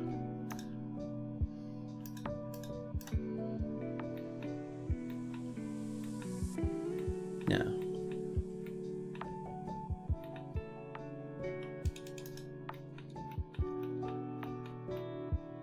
so we have this to work on first, and once this is good and ready, we'll get the other plates going too.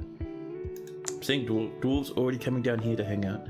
I'll actually do a bit of smoothing up here too, to really boost those numbers. More rock dwarves are completed. Wonderful. Look at these lads rushing in here to work on this temple. Fantastic.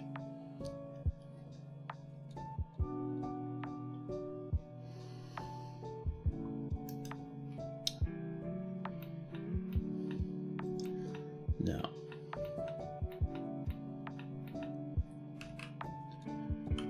what sort of floors are we looking at here? We've got a little bit of granite, a little bit more diorite. Nice. We've got a little bit of pyrosolite too. Some gabbro, some chert. We'll use that other mess on these rooms up here. But the diorite and the granite, they're speaking of at the moment. Speaking for, that's the one.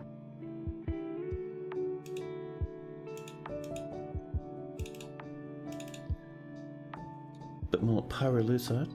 Now I don't think there's much. There's a little bit of gabbro left there, but we'll just have these two rooms coming along for now, and back down this way. Do we have some spare granite? Do we have 10 granite blocks? We have 8. Damn it. Damn it. There, and a little bit. Like this. Then all the rest of the stuff is going to be diorite, at least for this room. We have 43 diorite blocks. Nice. We do need many more stonecutters workshops for a good amount of blocks, but for now, this is good enough. Sitting at 46 population already, man. Just wild. Granite blocks, you say? Do you have a PC crashing amounts?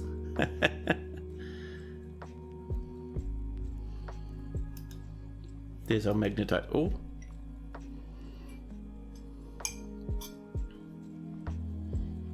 Now, we don't have any amazing engravers, but we'll take what we do have and do a bit of engraving. See, I mightn't get the floor engraved though. I do like the way a bit of a rock block floor looks. Dwarves up here working very hard. You can get the very beginning stages of us smoothing over here as well. That'd be nice.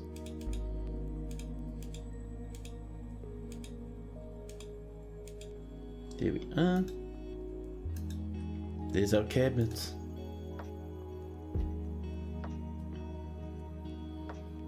Now I wonder, do you think we have bookcases yet? Are we lucky enough, lads? Oh, is that a mood? That might be a mood. Ming the woodcrafter has been possessed. Possessed. Heartbreaking. Horrific and awful. Is no one working on this? Someone's bringing up a block. It's fine. There we go. So we'll see what Ming has in store for us, huh? They have grabbed a craft dwarf workshop just over here in our craftery. And off they pop, getting what they need.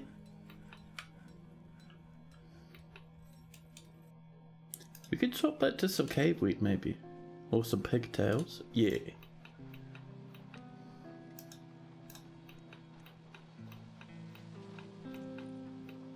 It's looking pretty good now. So in here, we're going to pop in, because this is a little bit of almost, not quite, but almost a little bit of a barracks area. Just for dwarves who are a bit down on their luck to have somewhere to sleep, you know.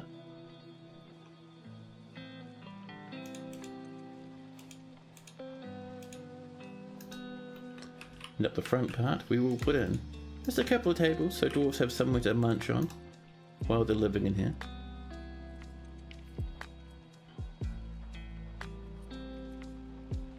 And we'll slowly but surely start working on this as well. Oops, not any random material. We're going for 100%. Excuse me, select the material after placement. You fiend. Someone's gonna build there now. Look at that rough diorite floor. Get that out of here. Go on.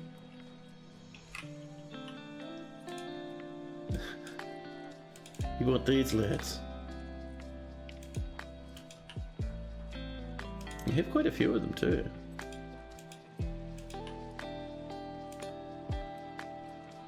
We can build over that, it's fine, I promise.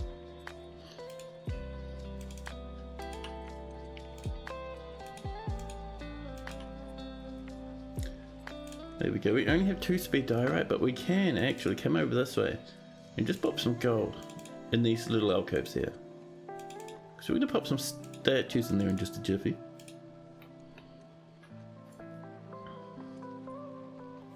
So we can do this as well. A little bit of gold. A little bit of gold. Here we go. There's our rock bookcases. They look good in an office, man. Any scholars in the fortress? None at the moment. We don't even have a library on the go yet. Ooh, Ming's begun the construction. Ming, you mean us. What are you working with? 2 logs. Amazing. Well, good luck, Ming. I hope your wooden stick is going to be very nice.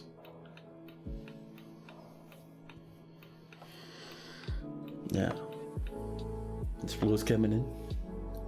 Dwarves are already having a sleep in the communal sleeping area down here in our temple. Ikea has stolen 13 quarry bush leaf roasts. It's alright, we still have 500 food. It's fine, it's fine. Let's plug that up again. There we are.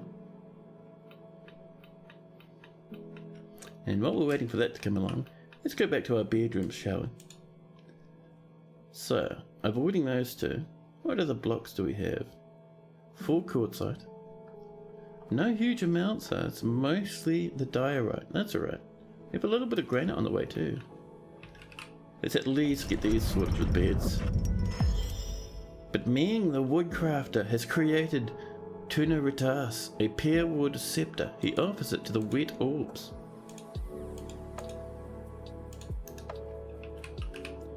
Get our coffers and our cabinets. There we go. And we can finish up with just a couple of doors.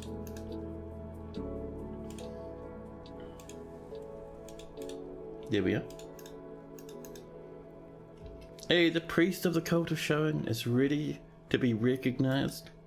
We just have to give them a priest now. We will continue working on this, don't even worry. Now, the Holy Horse is the name of the cult, of the high priest of the cult of showing. Who's going to be our Holy Horse? I reckon this hunter, the Holy Horse. Wonderful.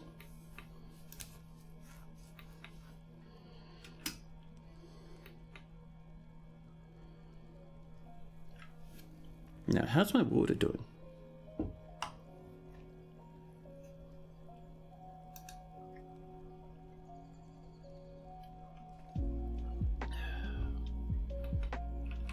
Now let's get some statues in here, shall we? We should have a little bit more gold statues lying around.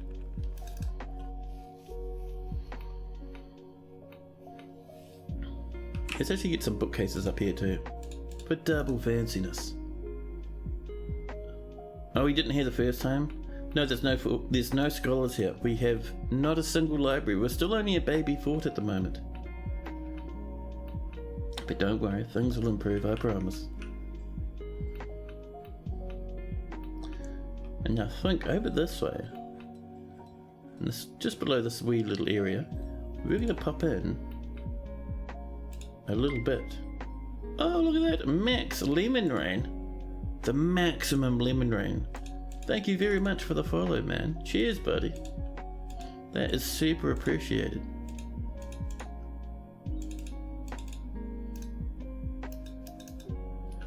There's some more lavish meals. You're thinking of grabbing a Scholardorf and seeing if you can get any books cranked out. Ah. Well, we will get a library going shortly.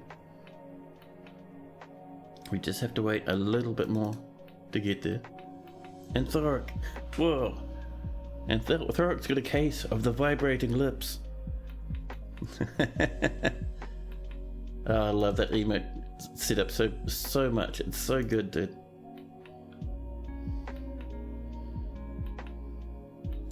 There we are. Now, just finishing this up. A couple more spots. There we are. And I'm thinking in here, we'll get a couple more stoneworkers workshops up this way. Not a huge amount, but just a few more. We'll give them a little wee bit of a rock stone stockpile. So stone, we'll customize it, and we'll just only have other stone in this one. There we go. Now see, Max Lemon Rain would like a dwarf. What sort of dwarf are you feeling? Anthoric Desires book. But yeah, let us know. Atlantics would like a dwarf as well. Oh my goodness. The requests are coming in. Atlantics would also like a statue. Any dwarf is fine. Ah. You're gonna have Zund here, the weaponsmith. Content right now, no main job at the moment. I didn't realise we had so many weaponsmiths. Zund here, your new name is Max Lemon Rain. And you'd like a statue for Max? Oh yeah, sure.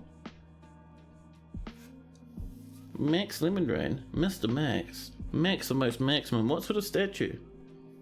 You can commission any type of statue you want. Meanwhile, Max Lemon Rain, 75 years old. Talented weaponsmith. That is not bad. Always deal fairly, she says. She felt euphoric due to inebriation. She was interested in having an intellectual discussion with an acquaintance. She was interested after watching a performance. Delight, remembering watching a performance. Oh, she's been living a nice life. Let's see. Only some passing acquaintances. No real close family, which is interesting. Never killed anyone in their entire life. Let's have a nosy at Max's family over here. She has a family personality. That's the phrase I was looking for. But Max has a sharp intellect. But a meager creativity and poor focus. She is grateful when others help her out and tries to return favors. She has a greedy streak and she has a tendency to avoid forming deep emotional bonds. What the Christ? Something fell over behind me. I live by myself, confirmed for a ghost. She, however, Max, is slow to anger. She tends to ask others for help with difficult decisions, and she occasionally overindulges. She has a calm demeanor and has an active sense of humor too. She is currently more rude, more fearless, a little bit more confident, more shameless, a little bit less private, and a little bit more thoughtless. Her voice trails off when she's thinking about something. It was a drop bear, you saw it. All the way from Australia? How would it get over here, man? Max likes borax, steel, brown zircon, gems in general, backpacks, crowns, toy boats, chickens for their scratching, and termites for their industrious nature. When possible, she prefers to consume a little penguin, only little penguin, clownfish, and 2-grain wheat beer. She absolutely detests oysters. Well, there's a nice wheat wolf for Max Lemon Rain. It's a pretty accurate personality. I picked a good dwarf. Oh, nice. Now, for your statue, you want something dark. A Gravemancer. I see.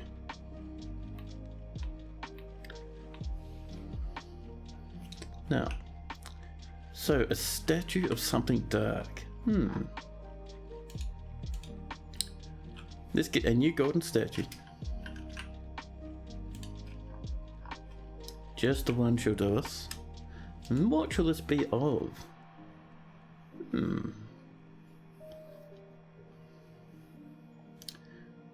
Let's see, something dark and evil. What about? I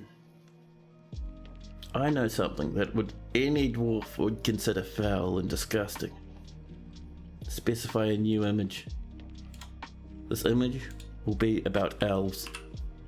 Oh, not Gorlax. Elves. There we go. Hello. There we go. However, we need to make sure. We'll set the number to 0 so we get elves, plural. This is an image of elves and a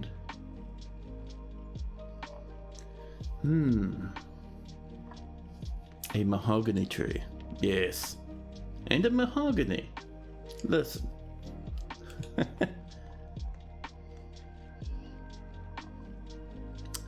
Surely something better than a mahogany tree.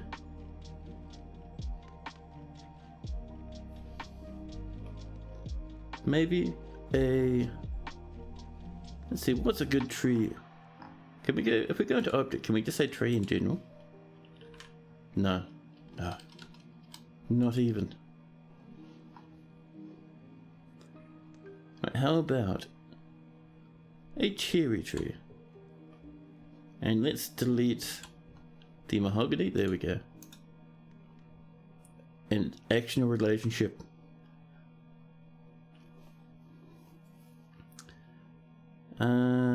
Let's see. Engraving, devouring, embracing. The elves are embracing the cherry tree. That's like the third dwarf that likes to eat little penguins. What's up with these dwarfs? They're just getting a bit hungry, man. I just want a little bit of the munchy crunchy little penguin. So this is an image of elves and a cherry tree. The elves are embracing the cherry tree. The absolute opposite of what any dwarf wants to see.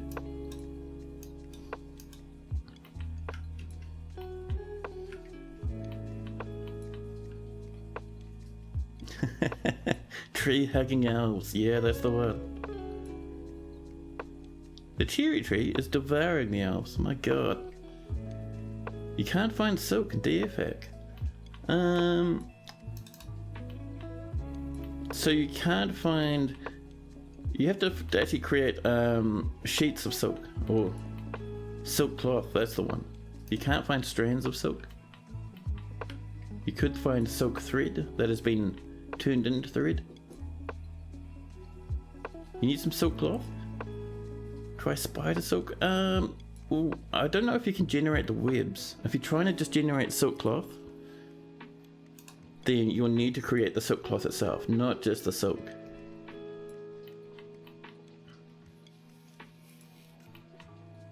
Been saying that I don't necessarily know heaps about... What are you? A llama?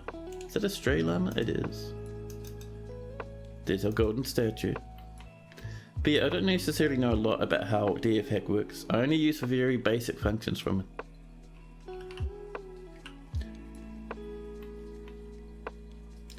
Let's pop our golden statue down here in our in progress temple. Nope, it's already been filled up. That's right, we'll pop it in our new temple. You're trying to create the cloth, but silk doesn't show up for material. Ah. Well, sometimes you have to accept that a dwarf is about to die.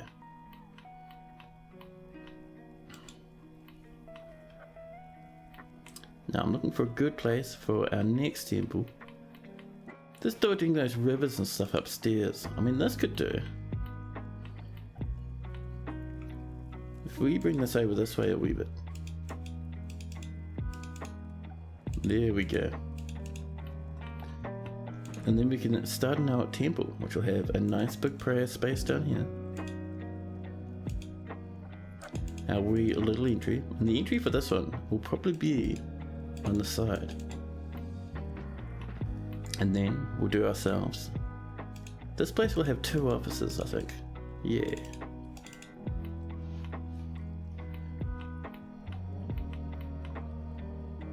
And that should do it. I think we might put in a mini wee little library for this place, just down here.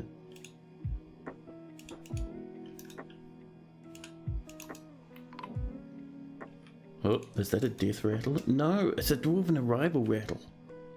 The traders have come. Here they come onto the map once again. And if we're lucky, we might get a barony. I have to look under creature, then spider. I see.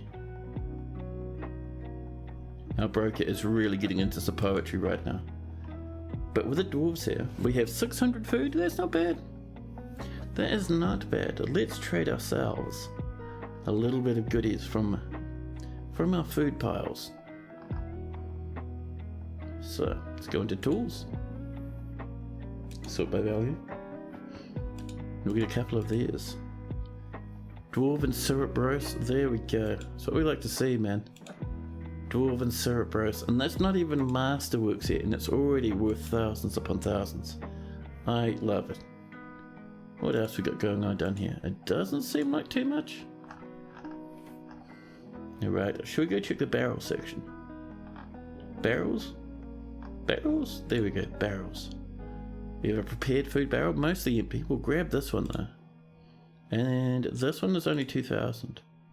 2,200. We have a soul roast. Pop down there below the ratherers. That's only 1,000. That's only 2,000. We don't want to use all our foods. That might have to do. That should be a good amount though. Another stack of beardies.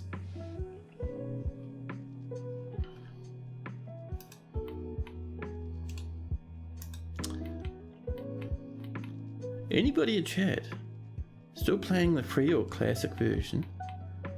I know some people still play it from time to time, especially because adventure mode is there. I don't know if anyone in chat's still doing it. It's a good question though, I'm curious too now. We've struck some more magnetite on our journeys, digging out this temple. There we go. So to begin with, we're going to start off by getting this together. We're using our diorite in other places, sadly. We've got a little bit of quartzite we can put in there. We're out of gold. We have to mine out a bit more gold. What are we going to put in here? I mean, we could just go for diorite. We're getting plenty, aren't we? You wish switching to ASCII was hotkeyable. Oh, that'd be nice. The expedition leader, Ravad, meets with the outpost liaison, Sargon. I'm your liaison from the mountain homes. Let's discuss your situation. Ah, here's what we wanted to see, chat. Merit deserves a reward. And I come empowered to establish this colony as an official land of our realm. You'd love to hear it.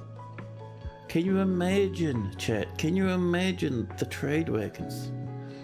Of course, there are responsibility, and the nobility must live well. Do you have anyone suitable to recommend for elevation? Yes. Oh. Now, does anyone know, was it the Fisher Dwarf who had a whole bunch of really good things they liked that we wanted to see? I think it was, wasn't it, the Fisher Dwarf? We tried the free version the other night, but it's confusing to have old graphics but new hotkeys. Ah, and you started playing about 2 weeks ago. And you're playing absolutely stock vanilla. No tile sets or DF hack. Ooh, nice. I think that was the Fisher Dwarf that had the amazing stuff. Pie from Hell, you might be our new Baron. Let's do it. Now, what are we going to ask for this time? We've got our anvils. We're going to grab a little bit of the coffee wood. And maybe some paradise nuts too. in the metal bar department. I don't know if we have copper. I don't think we've found it yet. If we have copper, we can get into black bronze. I think we might have maybe some silver if we're lucky. We'll have to keep an eye out for that. But for the stuff I've got here, I would like some brass. Brass is a nice color. Let's see. What else are we feeling? Can we buy elephants yet? The answer is, not really. Please, elephants. Maybe next time they'll let us bring in elephants. Anything else we'd like? Let's see. Barrels, flasks, quivers and backpacks, sand and glass, musk, which is lye, charcoal, potash, pearlash, and coke. Just in case you get a bit thirsty. But I think we're pretty good with what we've just ordered. Coffee wood, paradise nut, and brass.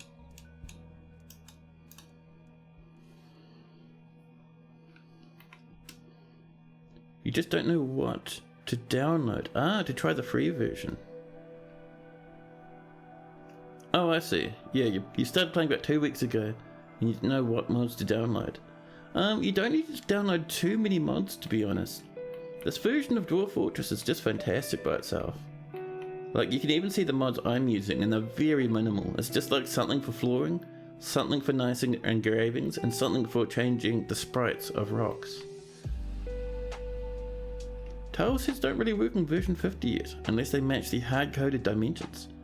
Beside that, the Bay 12 forums has a mod section, where you would stick vanilla for a while. Yeah. Is there a lazy new pack for version 50?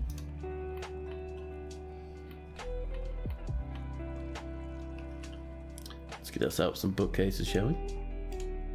Closest material. This is just going to be a little bit of a library for our dwarves to hang out in when they come to visit this chapel. And let's make sure to turn this into a church, shall we? A temple, whatever you'd like to call it. There we go. Perfect. And, not a guild hall, sorry. We want a new temple, yes. Now, I think it was a Coven of Copper, wasn't it? Yeah, agreed to build temple. Wonderful. Heavenly. So a bit of smoothing. There we are.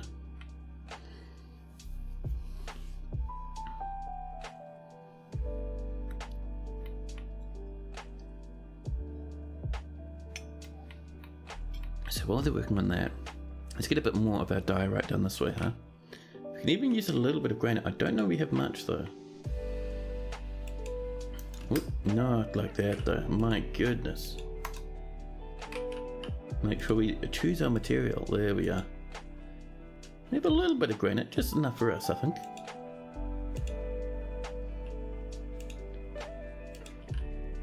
$13 remaining, that should be pretty good.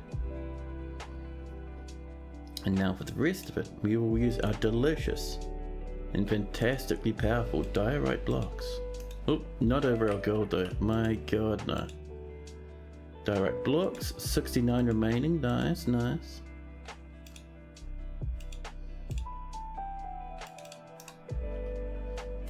We really don't mind the ASCII, but it would be, you would like it if the tiles were square. Yeah. I remember having problems with that when I tried the old ASCII, playing in ASCII a million years ago. A long time since I tried that though. We have 53 population now. So that's a good thing and a bad thing. A good thing because we have many dwarfs. A bad thing because we will get raided shortly. Did we do our trading up here? Let's have a look. We did, did we? No. I'm fairly certain we didn't. Let's get our broker up. I'm 100% certain we didn't now. In fact, if we look at our tools, yeah, we haven't. Perfect. We'll get our broker up. It's something you're going to need to wait for until it's set to a variable again. Yeah, hopefully good old Putnam will be able to come in and get that sorted for us. She's been working pretty hard, man. Our trader's still asleep. Heartbreaking. I also hit the game pause, which is why our trader's still sleeping. Now. People are rushing in, eating the food out of the stockpile, lazy. Here comes those migrants. Rushing on it. Come on, Broke, you're having a drinky now. There we go. Lazy. Also, our Grumpy Dwarfs is diminishing. See, we only got 2 at the moment. That's not bad. There's more rock pot cases coming in. And Erdem the Planter has been elected mayor. Congratulations to Erdem. I hope you like complaining dwarves. We have about 9,000 value to give to the Dwarven Civ. We'll buy, let's see, some loggies. Those are always good. Spear chains. A dog? We don't need any more dogs. We'll grab their barrels. A spear bucket. Some of their weapons they have, simply because we can stuff them into another weapon trap and use them to butcher animals even faster. They've brought in some more seeds. I would like some plump helmet seeds. Pigtails and all the rest are also always welcome. Oh my god, they brought so many seed bags. Jesus Christ, dwarves, calm down. They brought some large gems. We're making our own though. We can do that now. Now think with that, we're pretty good. Let's trade all that, shall we? Una seems ecstatic with the trading. Perfect. Perfection. Let's pop our trader back downstairs.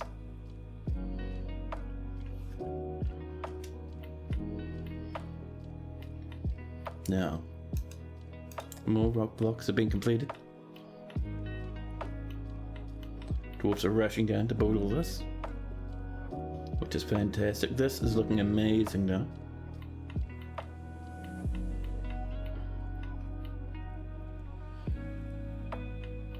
Now, yeah, these are working pretty much full tilt, which is very nice.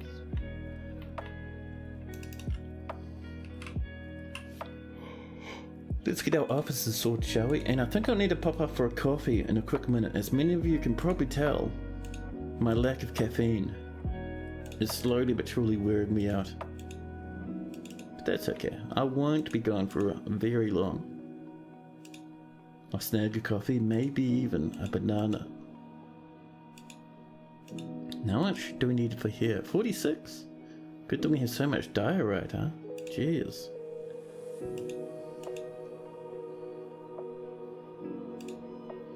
And in here we'll do a bit of this with our diorite, and then I did see a bit of quartzite. 16 quartzite blocks. I love it.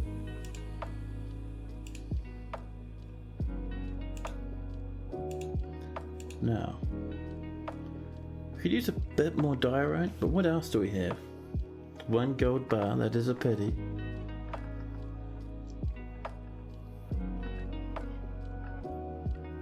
Oh my goodness, yeah, I think that'll have to do for now. We're running low on the old rocks. We're on the stone anyway. Dwarves are rushing in to get this done. However, chat, as you can tell, I need to pop off, refresh the good old fashioned coffee. Enjoy that music while I'm away, and I'll be back with you in just a jiffy.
Hello, hello.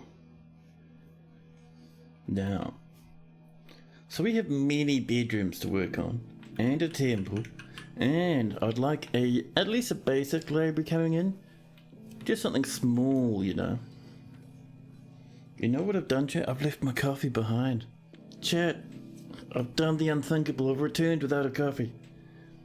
I'll go pop off and pick it up, and I'll be going lightning quick. I won't even bop you into BRB mode.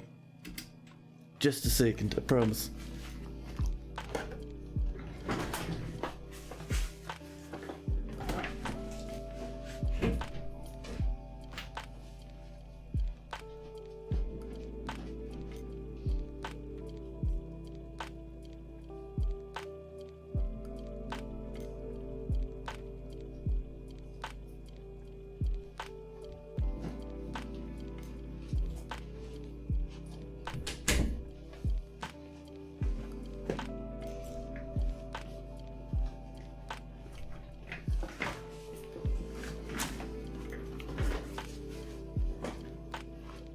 Hello. I told you. Only a couple of moments before I came back with my coffee.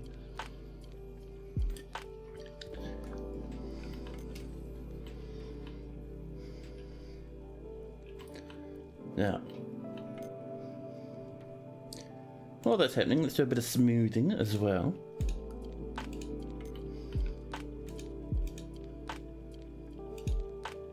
Just around these edges here, you know.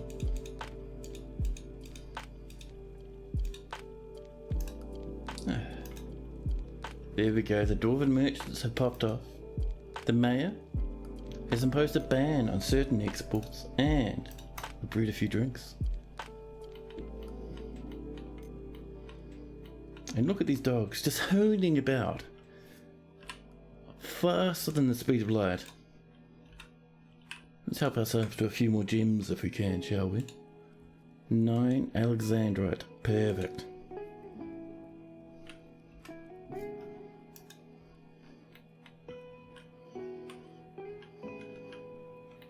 Here we go. This is starting to come together now. What's our value in here? 1.4 thousand. It's not bad. Not bad. Not quite exactly where we need it though, but we're getting there. Let's get ourselves some tables, a granite, and over here a limestone. Our thrones, and then our fantastic bookcases. Excellent. Up and over here, we'll have a couple of golden statues. Oops. Right in these corners, there we are. And one will be of some elves. That's the cursed statue. That's the one that Lemon asked for. And we'll pop in a random one, just for the surprise.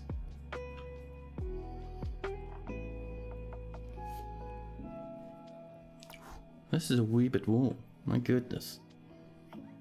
And already someone comes in to pray to Lamar. Perfection. We do need some more bedrooms as well, very desperately. We still have a good amount of blocks, which is very nice. We have many uses for some diorite and granite and whatnot.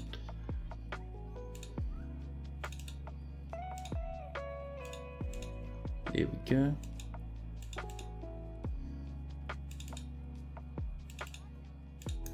While working on that, I'm thinking that just over here, up near the library, just around the corner from it, I think. Sorry, near the library, near the temple, just around the corner from the temple, we're going to have an absolutely fantastic library.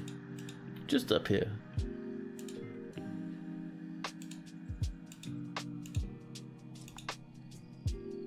Something like this, perfect.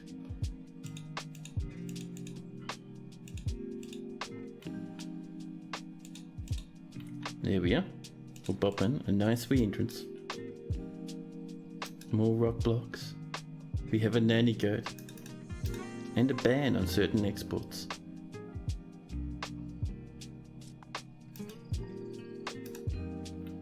And we're having dwarves trying to give water to people, but without there being enough water to give.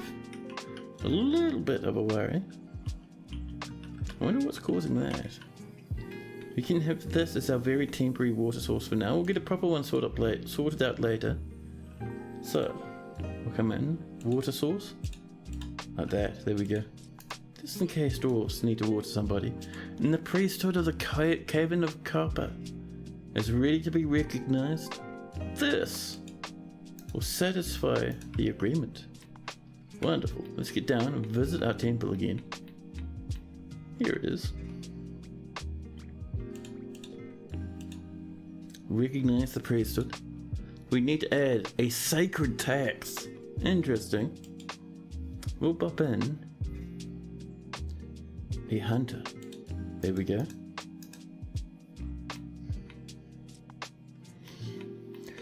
And I wouldn't mind to get our tavern sorted out at some point fairly shortly. Oh, this is already almost done. Amazing.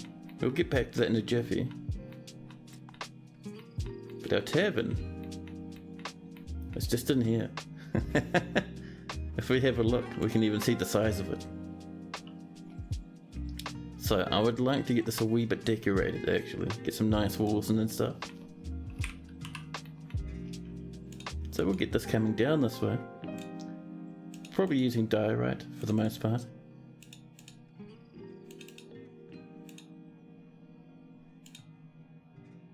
Around here like this.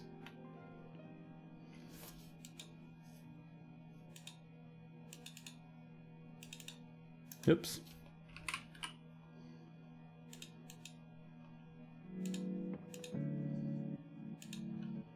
Now see that sharp angle over there? Don't worry, we are about to fix it, I guarantee it.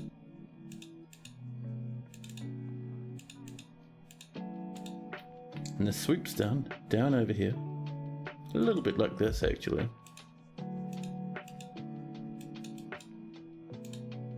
You can come up this way. Up and along. Bit of the old diorite. How big do you size your embarks? You do 5x5 or 7x7. Usually mine are 5x5 these days. Well, you did back in the day. Ooh. You can make them much bigger these days, to be honest. With multi-threading and with the very fancy other stuff that Putnam's put in to make things work extremely quick. You can make your forts quite big. Oh yeah, we were going to fix this, weren't we? We'll pop in a secret lump of gold. We can get rid of that corner. There we go. This should give us a big dancing space down here as well, which will be very nice. A snowstorm has come, and we've made some rock blocks. Perfect.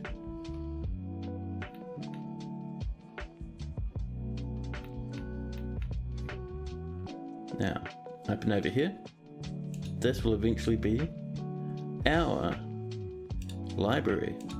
So let's pop in all our designations first. There we are. I click cancel instead of accept. Well, let's try that one more time, shall we? I'm certain this time I'll shit the bed a little bit less. There we go. And let's see. New library. The mechanical home. The mechanical home. You know what that means? We need some mechanisms in here. Listen, if you're going to call your library the mechanical home, then holy crap, you're going to have some mechanisms. Without a doubt, you will have mechanisms. And we're also going to have some horizontal axles. One there, and one up there. We're also going to have one down this way. Perfect. Just for a bit of fun, you know. And then, time for some bookcases.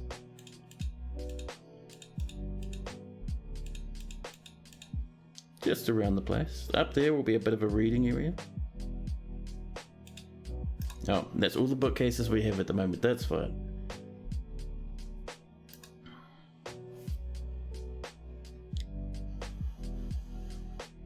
That's a bit toasty on the old fingertips, let me tell you. Dogs are coming in to check out the place. I forgot to put flooring in, but that's okay. We'll fix it up as we go along. It'll be fine.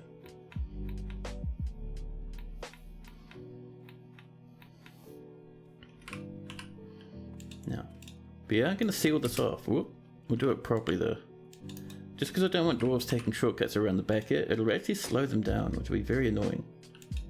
Oh my goodness, I did it again, chat. I have the empty brain.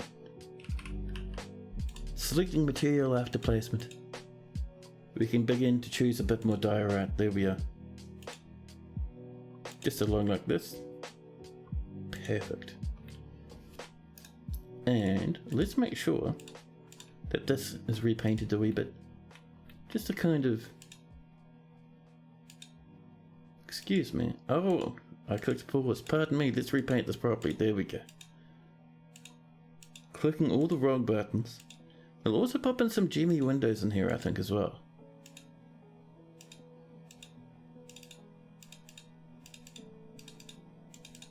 And a wee bit over there. We'll erase a little bit of the seepage at the front. And accept it. And if we look now, dance floor and common area is 6 by 8. Wonderful. The mountainous fruit is almost ready. You're just scrolling the Dwarf Fortress subreddit. Someone posted their divine artifact training sword. I love it. Maximum terrible, but with very fancy materials. There's our rock blocks. Coming in a little bit more.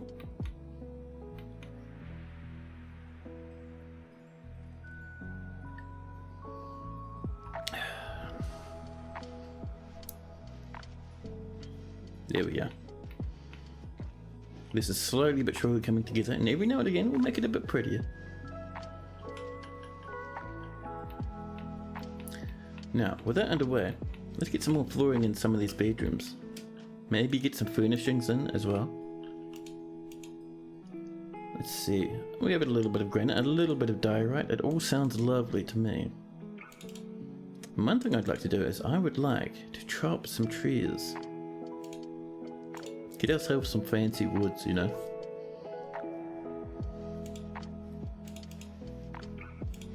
That'd be pretty good, but however, we kind of need to get to the point now where we seal ourselves off, because my goodness, the Forgotten Beasts are going to turn up. We have so many dwarfs, so many.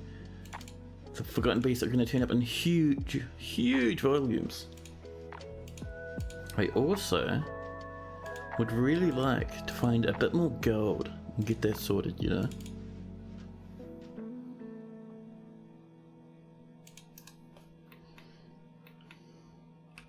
Let's get our beds coming in. Closest material, there we are. Our coffers.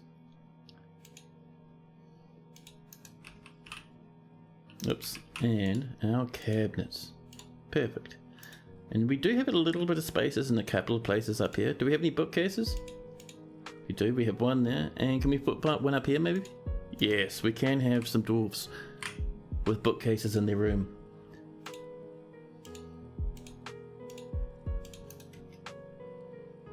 More lavish meals have been completed.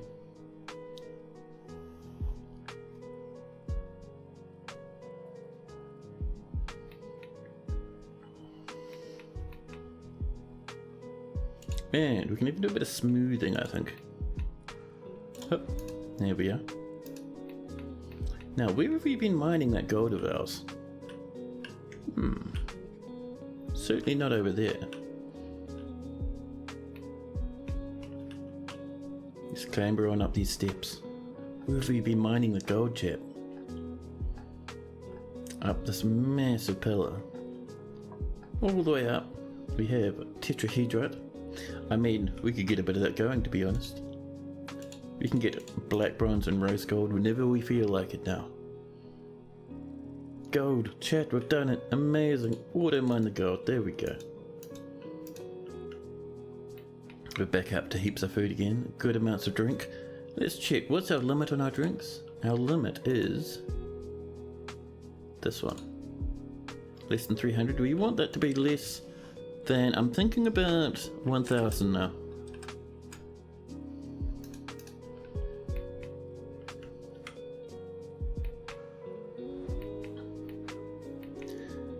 And let's see. Our next goal, I think, would be to wall this off. Man, that's tall. Jesus Christ. Or at least wall it off a little bit. It does make that trap there useless, but that's fine. We have heaps on this side. And the reason for walling this off is to kind of make this place a bit safer. We're going to have a big wall around here as well, so any weirdos that come in this way will have to go through those traps, which is cool.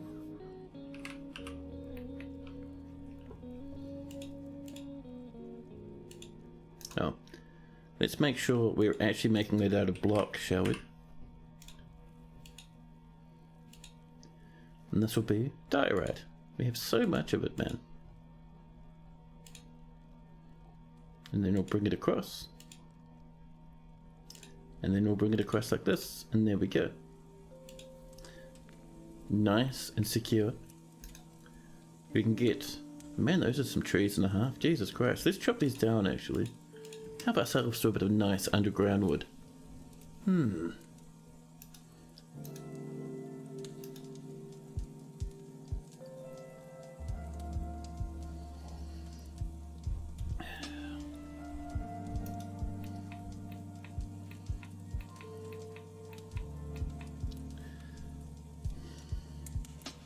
Now, I think we have about 4 topazes, which is enough for at least one gemmy window. We'll put one... We might put one over here. Oh, well excuse me, game. I'll have you know that I was doing something. It's early winter in year 102. Our dwarves start hunkering down. Heaps of food and heaps of drink. We are just fine and fantastic at the moment. We have struck some Morian. Morian is worth almost nothing. However, we'll grab it anyway. Nice tetrahedrite. We love to see it.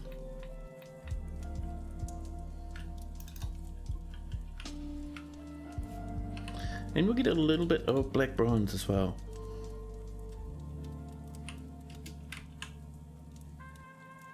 And we're looking for our black bronze bars, which will be around here somewhere. I can see them right there.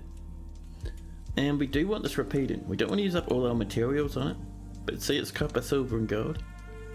We're going to say if there's if there's less than 10, make some. So we'll always have a small pile of black bronze just floating about. I do also think it's time for us to get an ashery on the go.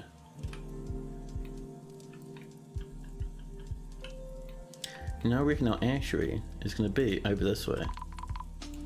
The kobolds, the kobolds! The kobolds have come. I can hear them rattling about on the surface.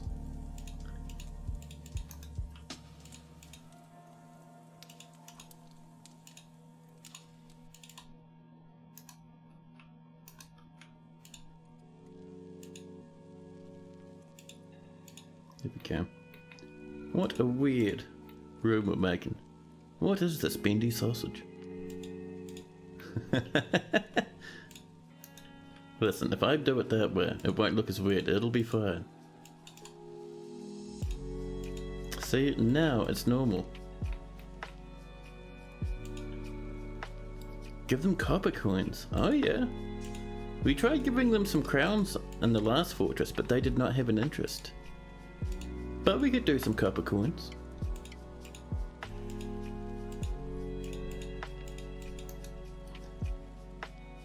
Actually, that's the goblins, the snatchers, hooning towards the fortress.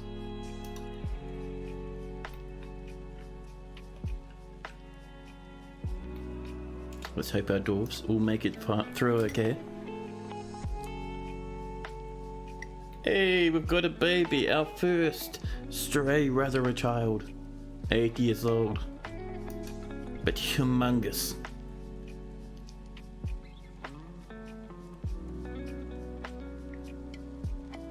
I wonder if we can share others.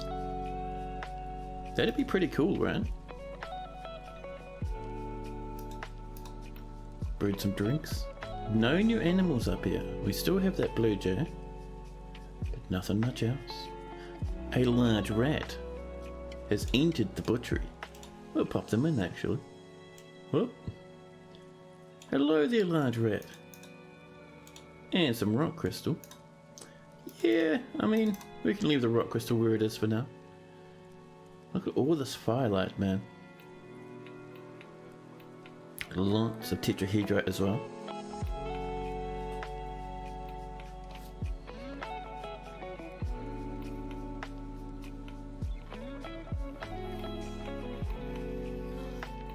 This has been mined out perfect. We'll start off by giving it a swift, excuse me, I clicked the wrong button. We'll give it a swift smooth. The large rat is fighting. We now have rat dinners on the horizon. And we're smoothing, there we go. Now, do we have enough for 2 gemmy windows? We have so many alexandrites. We're going to pop in a little bit of topaz, and next to it, some alexandrites actually. Yeah, that's nice and fancy. Did they change the sprites for mined ores? They look different. They are different. I'm using a mod.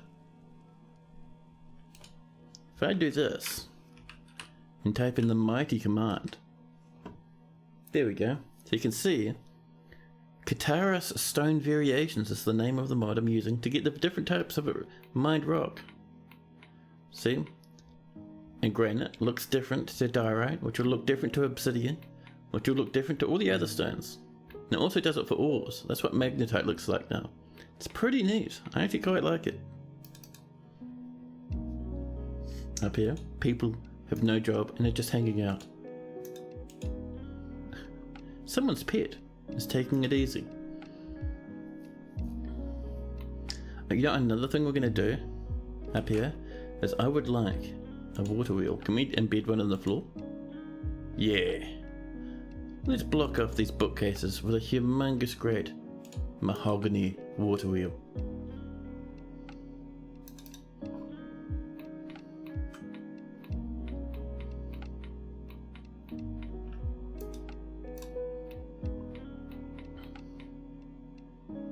Our bedrooms up there are starting to come together. It's very nice. Let's see if we don't have some more beds floating around, shall we?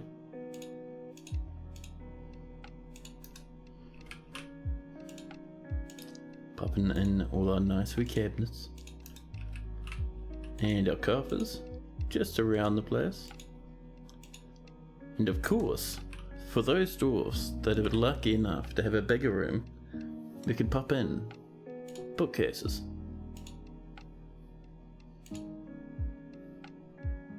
One up there as well, there we go. And then we can pop our doors in. So, Megas, hello! How are you, you cute little dwarf? I am doing pretty good. I am hopped up on caffeine. I've been having a nice wee stream. Been having a very relaxing day off. All in all, it's been pretty 10 out of 10. How about yourself, Sire Megas? How are you doing? Some bedrooms. Oh, we can do those as well. Nice. Oh, and these aren't designated at all. Let's do some more. Oh. And up here, who is this lazy lad not designating bedrooms? There we go. We have struck some yellow zircon. And some golden nuggies. We'll snag that zircon. More bookcases, wonderful. Do dwarves put books in their personal room bookcases? They don't. I wish they did, but no, it's just decoration. Could you imagine if they did? It'd be so cool if you looked in there and it's just a handful of books. Or maybe they'd use it like shelving and you'd find some mugs and cups and stuff in there. You are fantastic. It's a hot summer day and you took the wife and the dog to bake at the park for a few hours. You took some sandwiches. Now you're home in a nice, dark, cool, air-conditioned room, ready for some deep and dwarf fortress. Ah, I love it, dude. So always those little things where you can kind of just look back and enjoy the moment and enjoy what was. You know, those little wee smaller activities, at least for me, are the bringers of some of the biggest joys, you know. Sandwiches in the park with your loved ones and your wee little doggy. Fantastic. That'd be kind of bad since it would restrict the book from the rest of the fortress. Yeah, but I mean, it could be, maybe if books were easy to come by, it'd make more sense that dwarves would own them. But I don't know, I still like them just as decoration though. I mean, having a room with a couple of bookshelves adds a little bit of something, you know? More rock blocks. And up here, how are we doing in our... Here it is, our library. That's looking pretty good. I do want another mechanism there though. Just in front of that would be nice.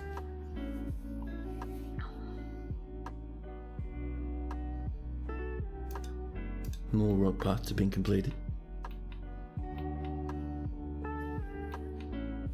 We could put stuff in here as well. Get a bit of flooring coming up. What are we feeling? Oh, let's actually choose our flooring, thank you. Selecting the material after placement. What do we got? We have a little bit of gold, not enough to put down though. We have a little bit of gabbro, a tiny bit of pyrolusite, some granite, megatons of diorite though. Some might say an obscene amount of diorite. 68 iron blocks. Should we go full fancy and do some iron blocks in the entrance to this temple? And I see a very hungry wee alpaca there. Alpaca, are you causing a mess? Are you hooning about the fortress being hungry? Now, where's our little wee dining area? I think it's about here. Close. Let's make sure we bop some more animals in. Let's see. There's our baby alpaca. Anyone else we're missing apart from the bucket loads of puppies? Jesus Christ, dwarfies, what are you doing with all of those dogs, huh? Maybe if there was a printing press and ink making mod. Yeah, that's true.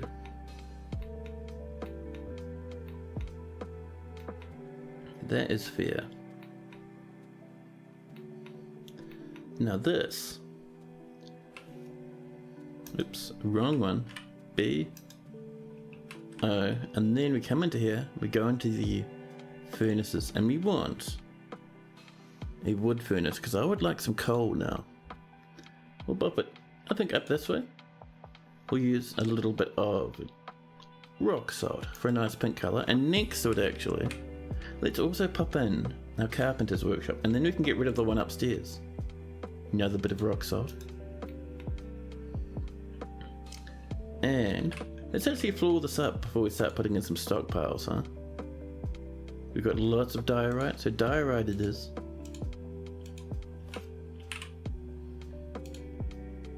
There we go.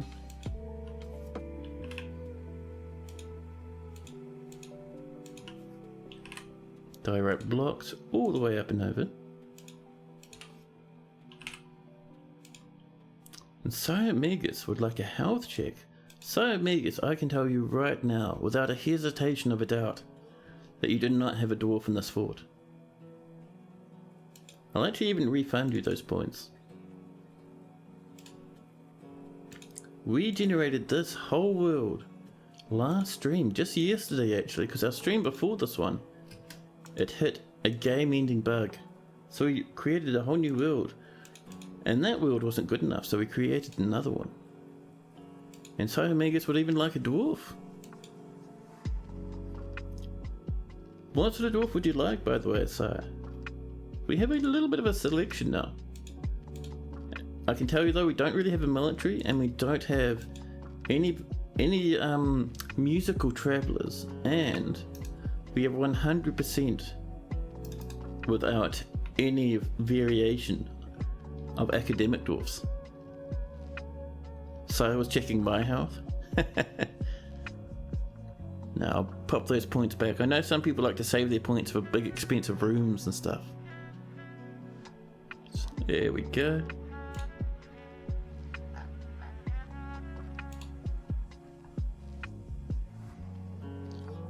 Any nobility? We have only 2 major nobles, Pie from Hell, our Baron, and below them, the powerful Mayor, Erdem.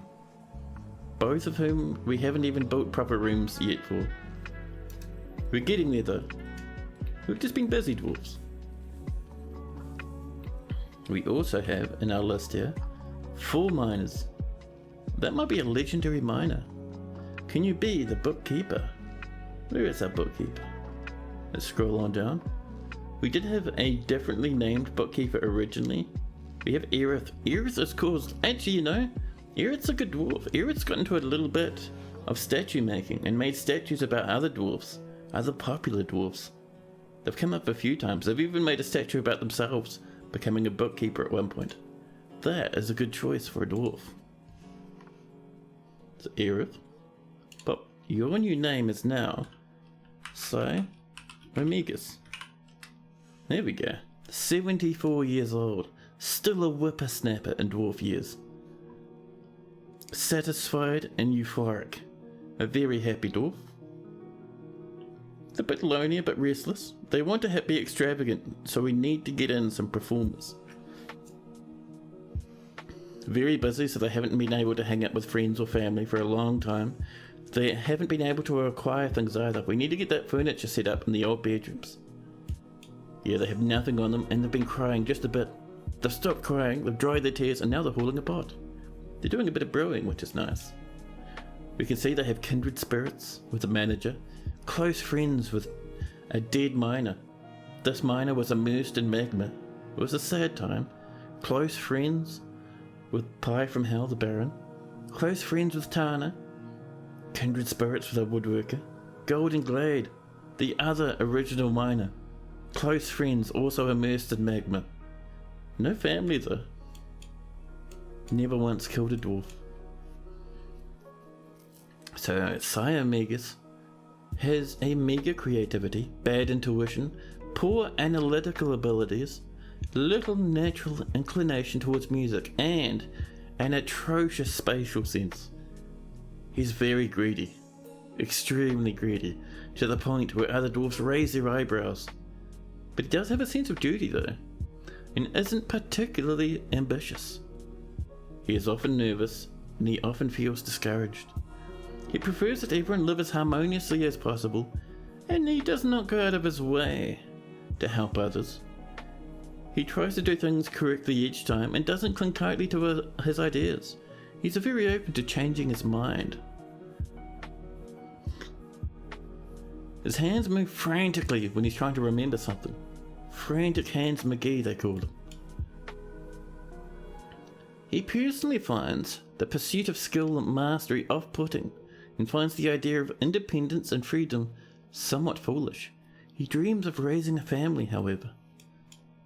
Sire Megas, like slate, lay pewter, milk opal, coconut palmwood, wolverine leather, giant armadillo shell, pigtail paper, the colour moss, war hammers and splints, the words of the diamond of earth, and the sound of the bell of embracing.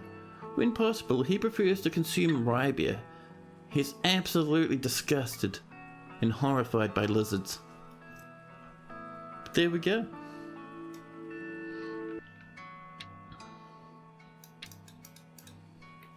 We are flat out not farming anything at the moment, not a single molecule of a pump helmet. Let's get ourselves some weapon traps. I'd like to do one up here with a mechanism. We only have these 3, but that's okay. Now, I did get massively distracted before, but we were working on this wee thing. Look at that, it's looking good already. One thing I would like to do is I want to smooth underneath these workshops. See how there's that ragged edge? If we smooth underneath there, the ragged edge will disappear and our dwarves won't feel so ragged while working in here. We'll smooth up the rest as well, just for fun, and we'll pop in some woody wood stockpiles. Just like this. Nice and happy. And we're going to say wood. Perfect. Perfection. And now we can say, if there's not much in the way of coal, we would like to make some more. So we'll make some charcoal. We'll scroll down and we'll say, if there's not much refined coal, go ham. We'll let our dwarves work on that for a while. Now I am surprised we haven't been getting very much in the way of visitors. I was thinking that'd be more of a thing. But no, apparently not.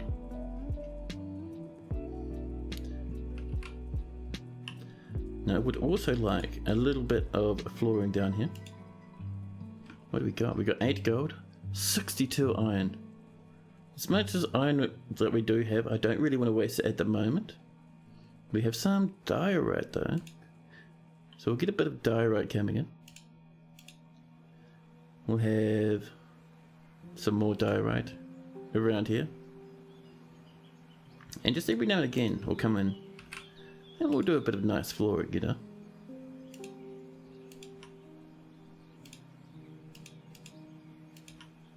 There we are. And I want to double check our labours because we did have a couple of migration waves. We have, ooh, let's get some hunters on the go. 3 hunters. And that surgeon, they can be a hunter. This hunter can also be a hunter. Amazing. This mechanic would like to be a hunter. We can have many hunters. We'll have to buy some crossbows and some good old dwarven bolts. We have a handful of fisher dwarfs. I would like some more fisher dwarfs. Congratulations to the chosen. An expert engraver, holy Christ, 1,000,000 years of happiness. The same with 2 adequate engravers. Things are improving for the engravers. You keep getting diplomacy boxes and when you click them they vanish. I don't know what causes that. I get the same thing sometimes. Do they hunt automatically? Oh yeah. Or do you have to assign them an animal? No, they just do it automatically. They'll rampage about. It's a very dangerous job. Don't give it to dwarves who love it immensely. Sometimes they'll start a bit of a hunt and the hunt will go awry and it'll turn out they've been hunting an elephant or something and the elephant will smash them, give them the absolute rough times from one side of the fortress to the other. It'd be completely ridiculous. You haven't had any hunting happen. Maybe you don't have ammo. That could be the case. And every now and again, come down into your little stocks list. Come down to your ammo. We don't have any in the fortress, but just make sure you don't have any forbidden. Now, by the way, with our charcoal coming, let's get ourselves a little bit of something, a little bit of pig iron. Yeah. Make pig iron bars. And a little bit of steel. Because I would like a basic military coming together. Here's our steel bars. And we'll make them repeat. So for pig iron we're going to say, if there's iron and flux, go ham. I think it needs refined coal as well for pig iron. I can never remember, but probably. We don't have any flux. I think we have limestone, which should work as flux. And for this we'll just say if there's pig iron and iron. And we'll just let them go ham. They'll throw us errors if we're missing stuff. It's fine. Did I say a game-breaking bug ended the last hort, or a big bug like a forgotten beast? No, we had dwarves that suddenly stopped working. They do none of the jobs in the job list. They do no constructions. Nothing had happened. They do stuff like cleaning, but that was about it really. And we tried all the DF tricks to get it to fix up and nothing worked. So in the end, we stopped. I'm looking at this and I'm thinking, these two here, they kind of, everything here is very vertical. I might get rid of, excuse me, a mayor's been possessed. Erdem, get out of here. I might remove these. We could replace them somewhere else, but for now we'll just remove. I do like this other stuff though. Looks very good for a library. See what our mayor gets up to. They've grabbed themselves, of course, a craftable fruit shop, as is tradition. Off you go then.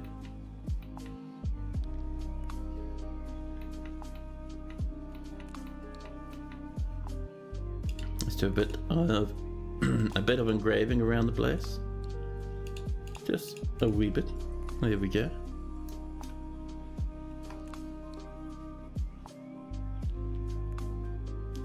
Udim's already begun their construction. Are you using almost nothing again, Udim?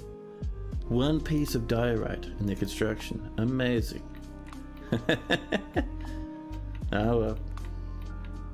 Now let's get up here. And I would like to get some furniture into these old rooms. So cabinets. All around the place. So dwarves can store their stuff now. We also need to get... I can't remember if we have repeating orders set up for our what do you call them? For our craft dwarf workshops. We might have to double check that actually. Artifact diorite brick. It could smash through 10 armored goblin skulls when thrown, or launched from a minecart.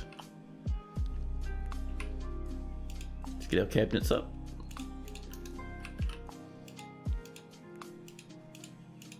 And if we can, we'll even do some of these lads.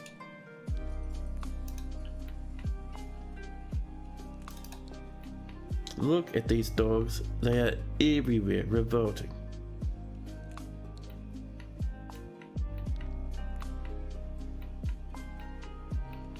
I do like the way our temples are coming together, man. That to me is pretty neat. People are sleeping in here, hanging out, all that good stuff. I love it. Erdem the Mayor has created Kithalakar, a diorite amulet. She offers it to the wet orbs. It won't be a very fancy amulet and it won't be worth much, but let's have a look. There's the Azure rewards. This is a diorite amulet. All craft dwarfship is of the highest quality, and it menaces with spikes of diorite. Wow. You just got an idea for a World War I style mod for Dwarf Fortress. Imagine trench warfare with dwarfs versus goblins and elves and such. Would trenches work in Dwarf Fortress? It's kind of an interesting idea, but I'm not sure how well it'd go. Now, shall we do ourselves some rooms for a certain dwarf? Because we know we have a mayor who would like a specific set of rooms allowing them to work properly. So I reckon if we come over here, we can do ourselves a nice big dining hall. Oh, not if we're in vein mining mode. There we go. And to this side we have a bedroom, and down here we will have our office. Just like this. Fantastic. You think Smash played a sci-fi mod for Dwarf Fortress and it had tank turrets as fortifications and such? Ooh. I need to catch up on what Smash has been doing. I don't see his stuff very often. Would be cool to see it again though. And our mayor would like one mace. Buddy, that's fine. We'll do you one silver mace.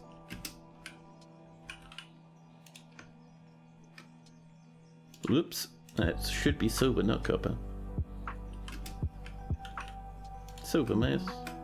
Just the one, thank you. We should have plenty of silver by now. Wait, are we smelting tetrahedrite? I don't think we are. There we go. And we'll get this repeating. We're just going to say if there's tetrahedrite and if our silver... actually we'll just smelt forever. Why not? It'll be fine.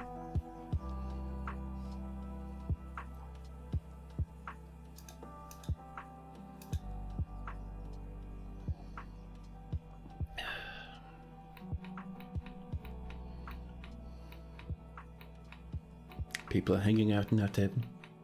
Perfect, perfect. So, this is slowly but surely coming together up here. We can't mine any further to the north. That's all locked away from us. But this is going to be a good spot for invaders. Because we will eventually pump magma into here. This big spire will work as a holding tank. and we'll pump magma up and up and up and up. And we'll blast it out of here in huge volumes.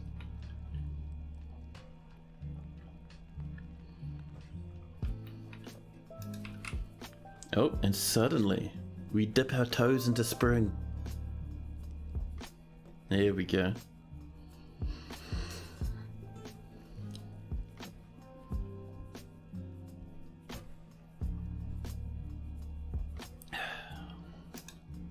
So, I think the first thing we need to do in here is floor this up a bit. Just for a nice looking entrance. Do we have enough for this? We'll certainly be able to tell once we actually choose the material ourselves. So we'll come across from there to here. We need 44 of anything. We have 85 diorite. That is so much. 12 gold so far as well. Nice.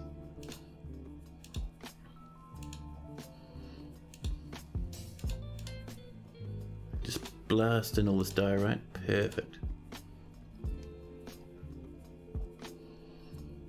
Where are you, diorite? Have we used up all the diorite, really? Oh no, we've got 17 left.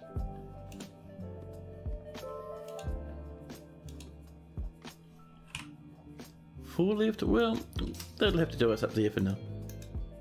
Spring has arrived. Brew drink from plant has been completed. So, to get the pumps, to pump magma from the deeps up to here, we need power. And to get power, well, to get power, we're going to have to visit Mr. Ocean. So, if we dump in water from way down here, way down, all the way to where we live, at level 100, all the way down, to about this floor, blast it down like a mega waterfall, we'll be able to come it, send it up, wind it through the fortress in great, massive and mighty rivers, and use it to power some water wheels. We're making death machines? Oh yeah. The goal is, fill this with magma, immolate some goblins, some invaders.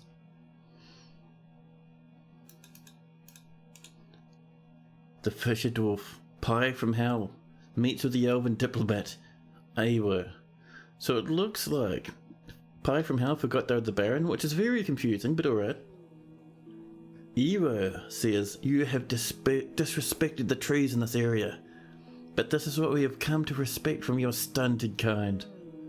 Further abuse cannot be tolerated. Let this be a warning to you. Buddy, you have not traded with us at all. We do not care for your opinions. Not with the faintest whisker.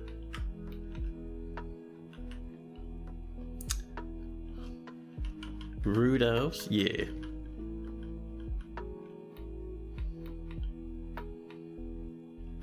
Now, so up here, we are going to slowly but surely mine up a pathway.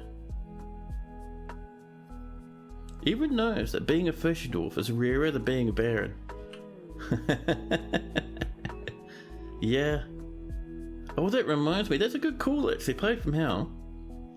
You need to do nothing, man. You're not even going to fish, buddy. If we lose our Baron, we become unable to do any trading. So our Baron has to take it easy in the depths of the fortress. It's actually bugged that the Baron actually does work in the first place. Nobles are supposed to do nothing. More rock pots. The elves have arrived. After threatening war, the elves have come to trade. In the depths of winter, the elves come shivering through the snow. Let's move some goods about. Let's hunt for our cat gems. We have Alexandrites. We're not selling our topazes, but we'll sell our Alexandrites. That's fine. Hi elves, I hope you bought something nice. Merchants have arrived and now unloading their goods. We're awaiting 13 items. So, to get water in from this general location, around about here, we first need to dig our way up to it. So, down over this way, should be pretty fine to punch up this whole way from here, I think. And where are we living? Right there. So we'll do a couple of staircases from here, just up one level as a marker. And we need to make our way over using our tried and true mining technique of do a big windy pathway. We'll shoot up this way, and then we'll shoot our way back over here.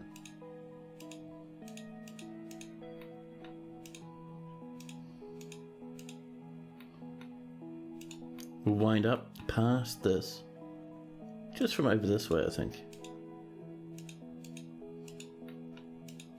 And by the time we're done designating this, I am fully expecting our dwarves are ready to interact with the elves.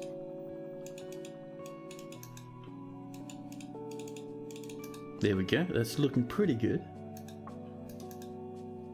And we have some puppies. Alright, let's get our broker running up the steps. They're smelting ore, but they'll change their mind in a jiffy, and they'll come up and do some trading with the cold and shivering elves. It would be a shame if some elves were accidentally covered by magma. Warm the elves up with some friendly, spicy water. The orange water. Elves love it. And I see Pie from Hell would like some goodies. Piper from Hell would like 3 hatch covers. Good call. Let's get ourselves some nice sweet rock hatch covers, shall we?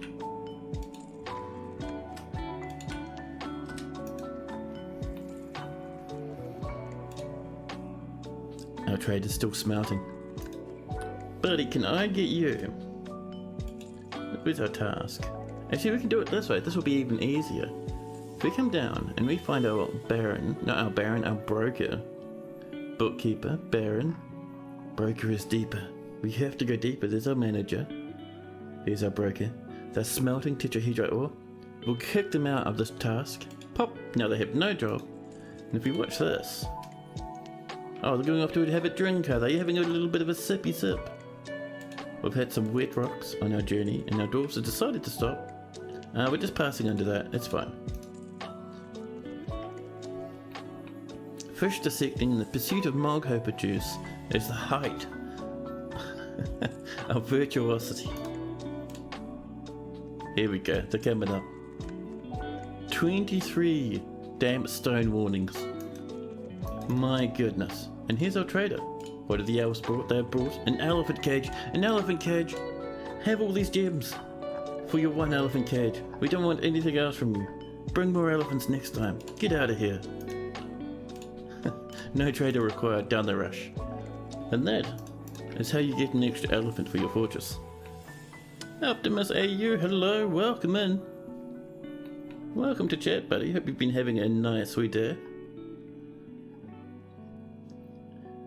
Let's pop our wee little elephant right over here with all our other animals. Donk. And we do have 2 male elephants now. Hopefully we'll get some more. Doing good enough? You like my beard? Thank you very much, Lee. I've had it for a long time.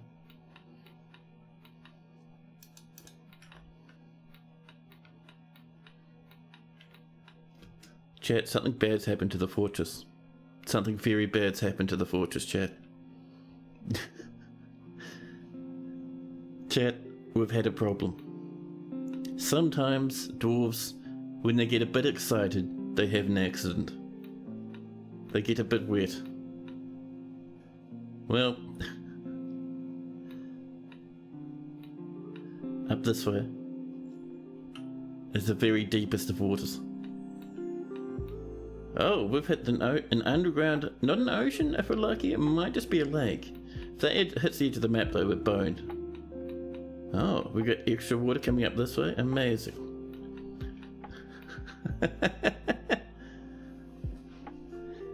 Are we just letting in more Moghoppers? Yeah, just a little bit. So, in a good, perfect world, we'd seal this up, but however, dwarves won't build in anything deeper than 1 or 2. This is 7s. We can't seal this. We can't seal this. Our temple is too wet. Our cats and dogs are soggy. Our empty rooms are no longer empty. Well, at least we've got places for more fungus to grow, chat. But I have a plan to fix this. So our goal is we want water to run through this fortress and off the edge of the map. So what we'll do is we'll get a bit of this coming. We're going to do it highest priority. We want our miners to do this over anything else in the fortress. And we're winding this river around, and we're hoping that this winding river is going to channel out and force the water to leave our fortress. Now, we would like this to go probably actually we might wind it around this way, over here, off this way, and then we can push it out over here somewhere. That'll be good enough for us, I think. So let's keep winding this up and over. We will worry about bridging stuff up later. For now, we would just like to save the fortress at least a little bit. Lock it up and drain it. We could do that. I think this way will be more hilarious, and it'll have potentiality for a bigger mess at the end of everything. This is definitely, don't get me wrong though, this is definitely not game over. You can 100% come back from a soggy fortress. I promise. It's entirely doable. And this, now we start mining off just over this way. Now it's entirely possible our dwarves won't be able to mine this out before the whole fortress floods. That's alright. There's other ways for us to deal with this.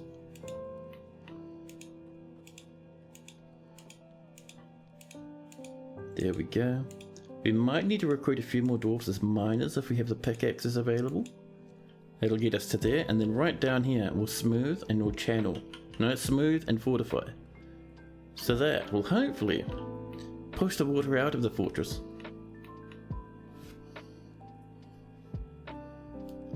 A disaster or an opportunity? The answer is of course yes. It is a disaster and an opportunity. Now, so let's go into our dwarfies here. And our very best miners will only be mining. And we'll come down to, let's see, a craftsdwarf, a stoneworker. Let's see, a wood crafter, a strand extractor, and they'll help out with a bit of mining. And the sogginess gets closer. See, it's not running very quickly. The dogs are running faster than the water is. And we're draining the entire ocean. Well, not an entire ocean, just this underground area, which apparently is multiple Z levels high. Well, unexpected but not unwelcome. Oh no. Savish. So Savish's weight is only 85. That is much less than I was expecting. So 85, I was expecting 100. And a Ratherite is like what, 800 or something? So, Jesus Christ, that is a heavy wee lad. 10 times the size of a dwarf. The piranhas have been busy. We've struck some magnetite though, which is nice. An animal has grown to become a stray alpaca. How are we doing with our mining dwarfs? The water is already over the mining area. A spider is getting washed along. Dwarves are too busy partying and hanging out to care. A miner has been missing for a week, yes. Was it our best miner? No, it was not our legendary miner.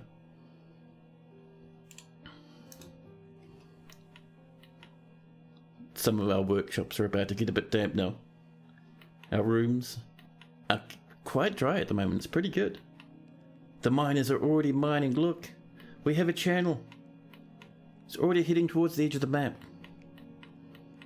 The dogs are going absolutely ballistic, sprinting at lightning speeds to warn everyone about the ensuing water shenanigans. And look, this is already starting to splash down. Happy times. Oh, we have a soggy cave spider having a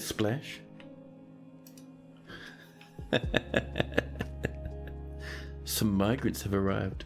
Can you imagine being a dwarf, walking across this dead landscape, past the sand, past the elves who are very happy about all their stuff, seeing dwarves in the distance doing some fishing and whatnot, walking into the fortress, down the steps, hearing great things about the fortress, all the gems and the gold that they're creating, all the new mineral seams they're finding, coming down to the caverns, walking through, past the animals, following the pathway that our dwarves have made on their travels, coming through an in-progress entrance which looks quite nice, coming in through the golden entrance, walking down, thinking I'm going to visit the tavern, walking through past the different workshops, past the half-finished temple, coming down to here and looking across and seeing this huge wall of water, and then turning around, walking past the temple, out the golden entrance and going home, finding somewhere else to live.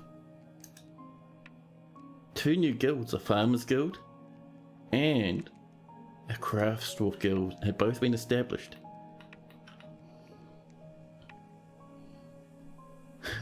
New great addition to the fort, Olympic swimming pool. We could do a few swimming pools actually, that'd be cool. All the buckets of water the janitors have spilled across the floor. It's still quite shallow, our dwarves will happily mine through 1s and 2s. Over here though, we're at 7s, that's a bit more of a problem. A river running through the underground fort, oh yeah. Long-time viewers of this channel will know that I love underground rivers. That was actually the goal for this whole fort, before we even flooded everything, was to create an underground river. Because it looks amazing. There we go, the elves will be heading off. We're getting a bit of water, but this should channel a lot of it away now. Apart from this stuff that's splashing over here, the dogs are getting more panicked. With the little bridges, that's the one. We can have nice little bridges with golden pillars running along, statues along the river's edge. We have many dwarfs that are not quite stuck. They can splash through here, barely. You have struck some magnetite. So that is damp because we're above that. We can mine through this very happily. Actually, we won't at the moment because our miners are doing very important things. But what we will do here is we need a little bit of just a very small bridge to get across. But we'll use some... Should we use a little bit of our tower here? It'll look nice. Now we can power the death machine with cute little water wheels. You know, so Omega, that was the original goal, was to use the underground river to power the water wheels. The only thing is, rather than flooding half the fortress, the goal was to get the water from the ocean and splash it down 100 Z levels. But hey, we can use it over here. It'll be fine. Look at the mini-map. Everything is so wet. And look at this river coming along. Oh dear, we've hit here. We could let it splash off the map from coming down here. That's a wee bit lazy though. So over here, we do need some flooring on this level. Just like this, making our way over. And we will use, to be honest, we'll use whatever's handy. Closest material. Simply because I don't know where or what the status is of the rest of our materials. We can clear that out now. And you'll blast us straight across. And across there.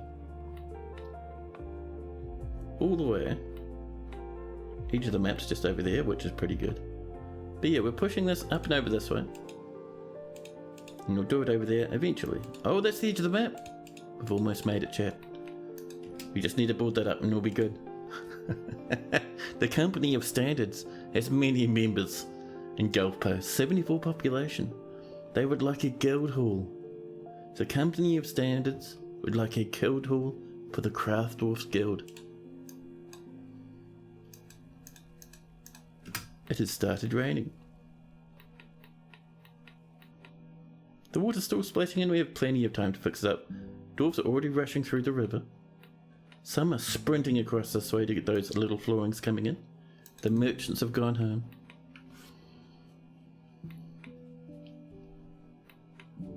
How are we doing up here? No one's come to build this yet, but that's okay. There's lots of drink in here, so we don't have to worry too much. The sogginess has stopped. It's not getting any further than this because it's all going into our river. Our woodcutter has been swept away.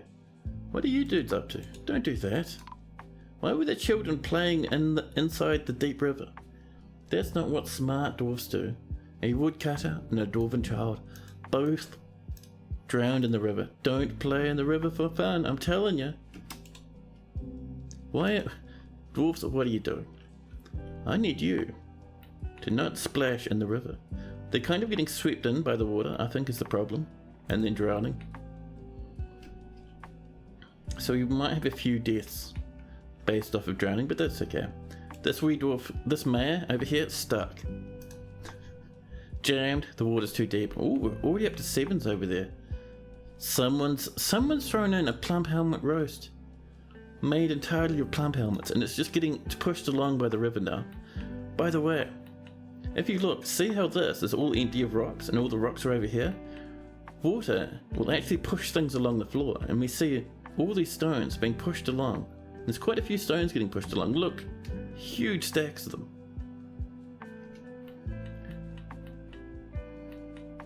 Over here, this is getting better. We'll seal this up with some walls.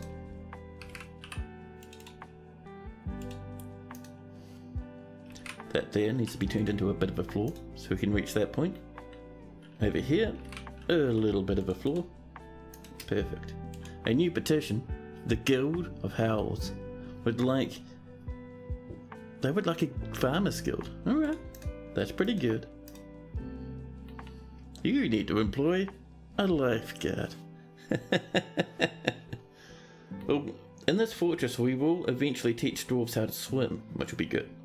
One thing we're going to do very quickly, by the way, is we are going to mine ourselves a little path along the edge of this, just so our dwarves can make their way over without drowning.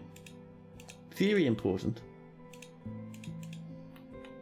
And we're leaving that as highest priority, because we really want our dwarves to do this above anything else at the moment. Here comes the lad dashing forward, doing their best. Creating some flooring, nice. We can replace that with a wall now. And once that's built, we'll put a wall there, just to stop the water from flushing out too much. That was so surprising, I was not expecting the water to do that. It's up to 7s. However, this is coming along now. Dwarves can use this to get on over. Look at these lads working hard, huh? Over here we have our beekeeper, Aban. Aban, I'm sorry. Don't get flushed off the edge, it'll be embarrassing and you'll die.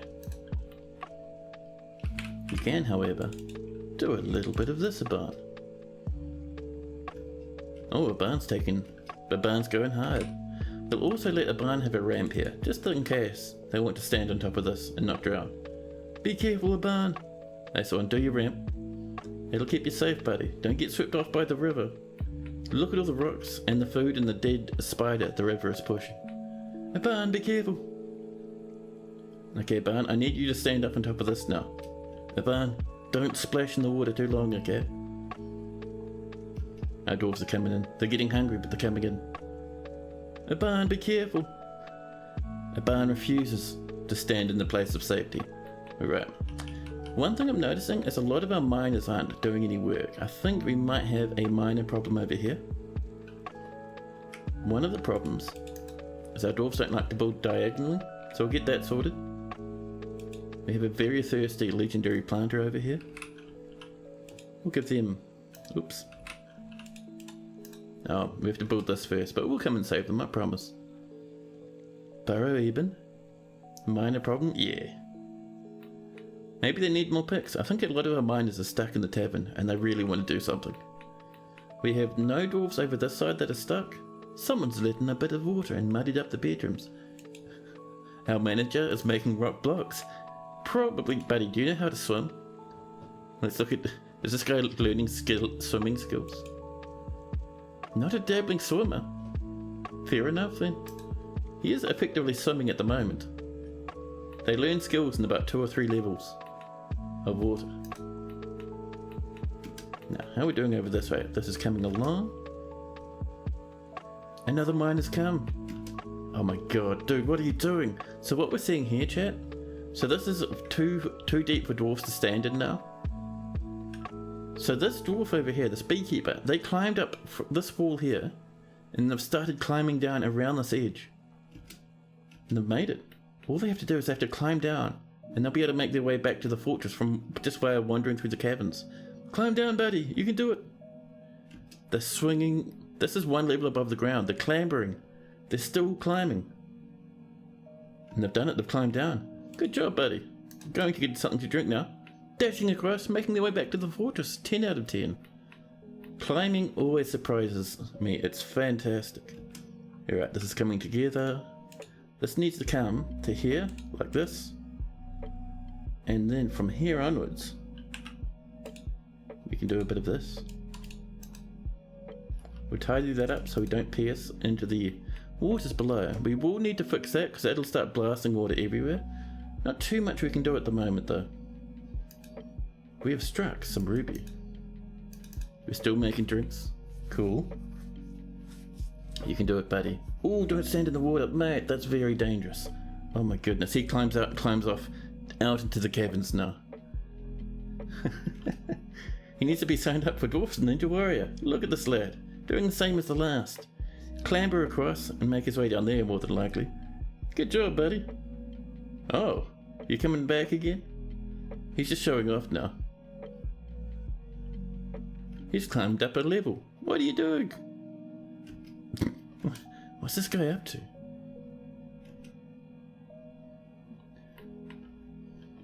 We do need this to come across to here, by the way. So our dwarves can get this wee thing going. Our rock hatch covers are done. Nice. This lad is now stuck. He gave up on mining his way across. That is a pity, buddy. Oh, he's now asleep. And we should be able to just mine like that to let him get out.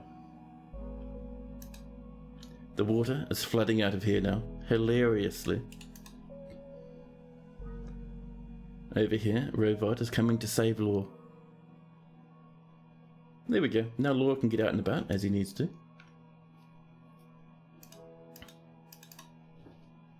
People are coming up to work on this. Perfect. You can do it, buddy. That's the one. Oh, people are taking big risks. Don't get flushed down the outside of the thing now. So we're going to replace all of those designations with just normal mining, I'm thinking. Where we can, anyway.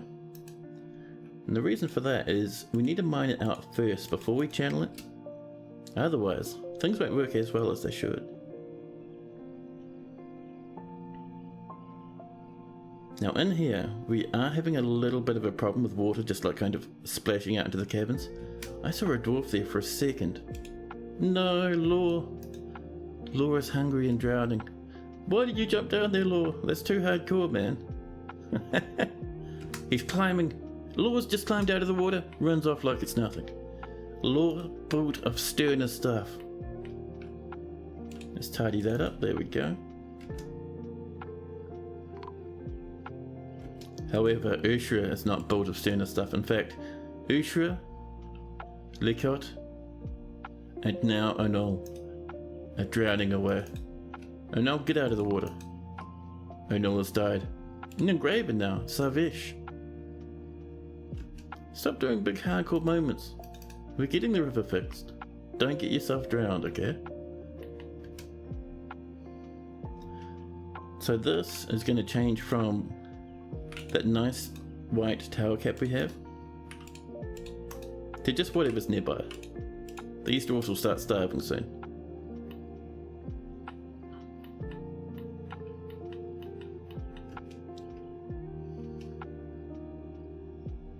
I wasn't expecting this to kind of just splash down like that. It's going to work though. It'll just fly off the edge of the map from here. That's fine. Shouldn't hurt the FPS too much. I wouldn't mind widening that a wee bit though. Just along there, you know. You just discovered you can engrave block walls. Oh yeah, you can engrave block walls and you can engrave block floors. Even if they're made of metal. Rigoth, our woodburner, drowned. Over here for some reason. Very silly Rigoth. When does Dwarven Society start rock climbing competitions? I see our mayor managed to get out of here. Did our mayor die or did they clamber across? Over here? Here's up. Why are you over here, mayor? Listen, buddy. Stop being hardcore, alright?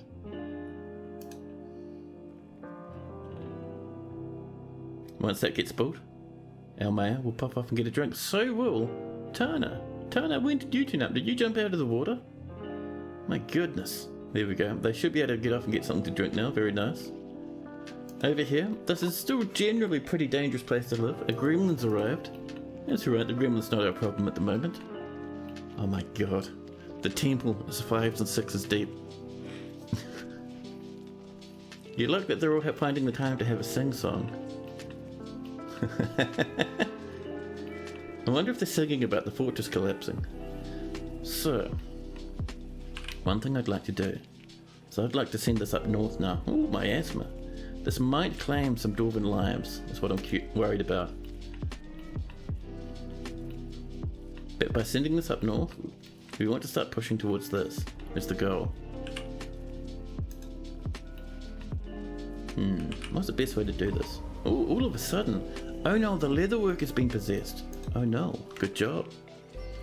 Oh, I'm off center. Let me swoop my camera across. There we go. Hello.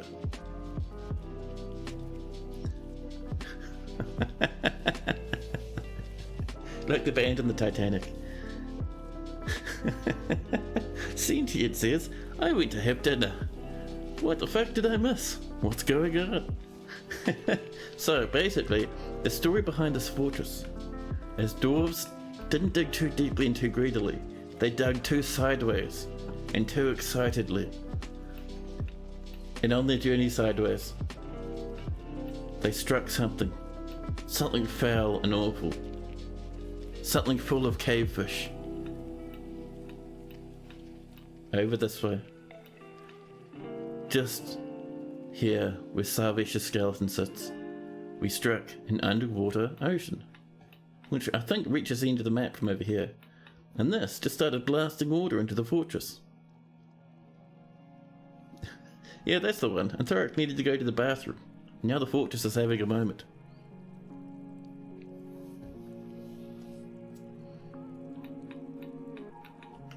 Why is most of the fort muddy? It's muddy because there was water all over the place here. But it's getting better. This is easily fixable. It might cost some more lives. Oh hey! Nice. But it's alright. Buddy, Erdem, that's not a good place to stand, mate. So yeah, what we need to do... Oh, look at this miner being hardcore. So you want to start channeling up from here. Up along this way. It's a good chance this might kill some of our miners, but that's okay. We just need to reclaim more of our fortress. Remember, dwarves will keep coming. We'll push it up to there for now. Our planter has been found dead. Drowned. There's a few up here who have died and drowned, including one of our only wheelbarrows. Excuse me, who parked that there? Pie from Hell has mandated the construction of certain goods, possibly floor hatches, hopefully buckets. Also, Erdem the mayor's mandate has ended, and Rovod the miner has been elected in their place. We have an order for 2 more hatch covers. That's fair, we can get 2 rock hatch covers very easily. There we go. This fort is going to attempt to emulate carpet with floor fungus, but first we need the muddy floors. That's true, we will get a bit of growing down here, which will be nice. There we go. Already we have some muddy floor fungus. Oh, bit of miasma for people to breathe in, wonderful. Dwarves, don't get... Robot, you're the mayor, don't get washed in. Same with you, English. Very silly. That's one, pull yourselves out of the water. Don't drown... Erdem. Zalban the miner. Oh, and Tana this time. Tana, you don't even have a pickaxe. There's no need for you to be up here. Oh, you're trying to attend a meeting? Well, Up you climb. Come on, Tana. You can do it. There we go. I think Tana just climbed out. Phew, that was lucky. Nothing quite like soft, wet, scorchy fungus between the toes. Mud under the toenails, fungus between the toes. Slime for days. Look how happy the dwarves are over this idea. Also, I love it that there's fish now. Just some fish just hanging out. It's alright. But you see, this is coming up now. This will hopefully channel the water down this way. Don't. Damn it. Double damn it. Get out of the water. Go on. Up you climb, buddy. You can do it. That's the one. These dwarves are getting pretty good at saving themselves. Are they dabbling swimmers? Other skills? Novice. Chat, we've bypassed dabbling. We've become novice swimmers. And a dabbling climber. Because Laura keeps having to pull themselves out of the drink all the time. You can make a slip and slide out of all the fungus and mud. Can you imagine the dogs turning corners after going full speed along a corridor? Plumes of mud behind them as they do savage burnouts.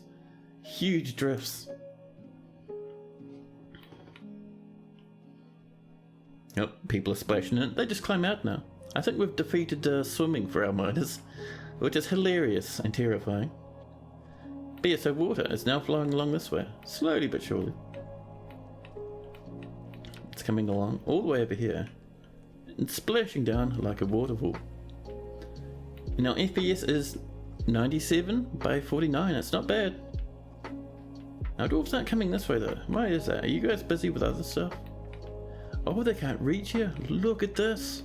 There's no way across, chat.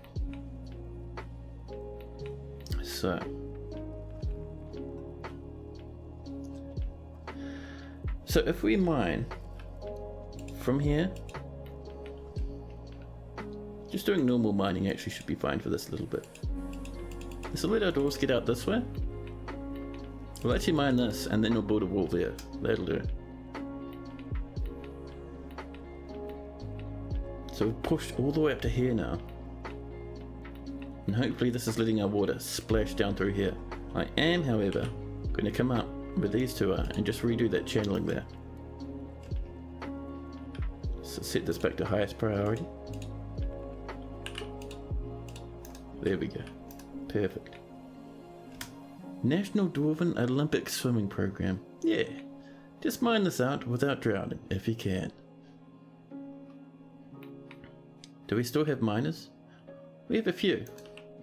Actually, we still have all our miners. That's not bad. Oh, we got someone stuck. A weaponsmith. No job.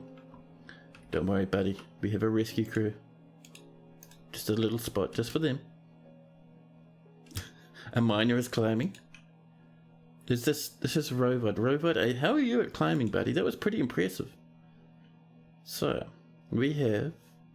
Oh, other skills? Novice swimmer and novice dancer, but not a climber. That was very impressive. You did that, buddy. Now we do need a little bit of a bridge across, like this.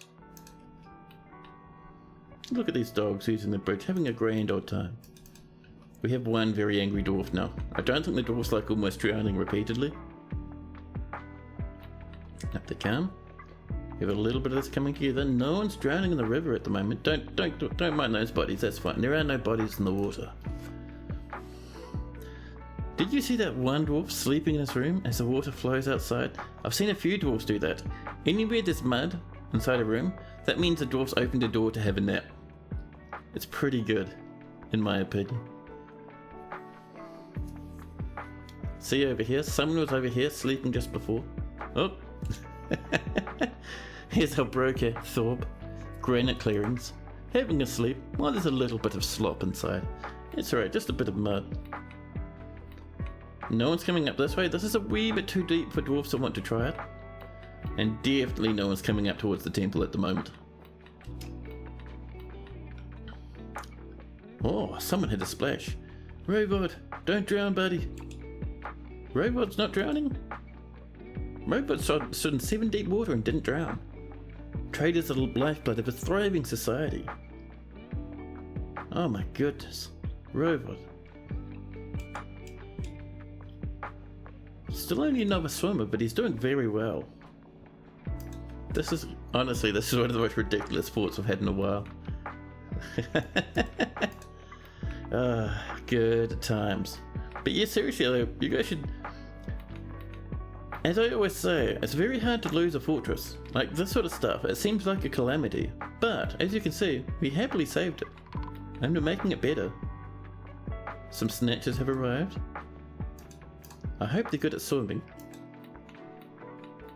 We're getting this sorted. Oh no, they're just having meetings. Whoop, someone fell in. Here's Robot, conducting a meeting while underwater. Robot, be careful. Robot! Robot's done. Oh, this lady's coming now. Attending a meeting. Casually just swimming through the water. Deep Space Renegade, hello! Hey, do you like our new, what we've been doing with the fortress? We've had a bit of a whoopsie. We're slowly cleaning up. But my goodness. The dogs are fighting.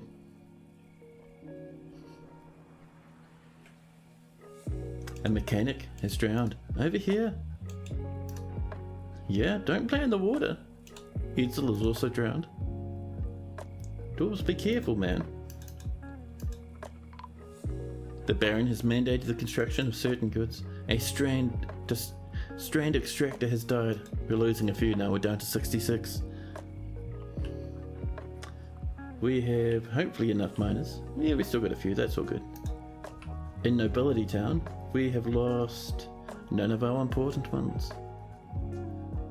Even Medicine's still alive. 2 more hatch covers for the Baron. Yeah, that's fair. Rock hard, please. We just wanted to, thank you. And we've got our river all the way up to here now, almost. There's a little bit there that got paused, but you see how it's having an effect on this now? All this water is instead flowing into the river, which is hooning off this way.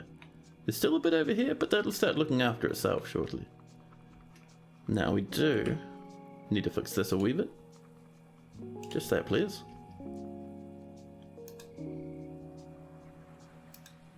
And we'll keep pushing this up. And once we get this up to about here, we'll see a big change in this whole area. It'll be very nice, I promise. I love it when forts get really ridiculous. Look at this lad jumping about, splashing in the water. The manager is drowning. Robot, please, climb out of the water. Robot climbed out of the water. And it's now fine.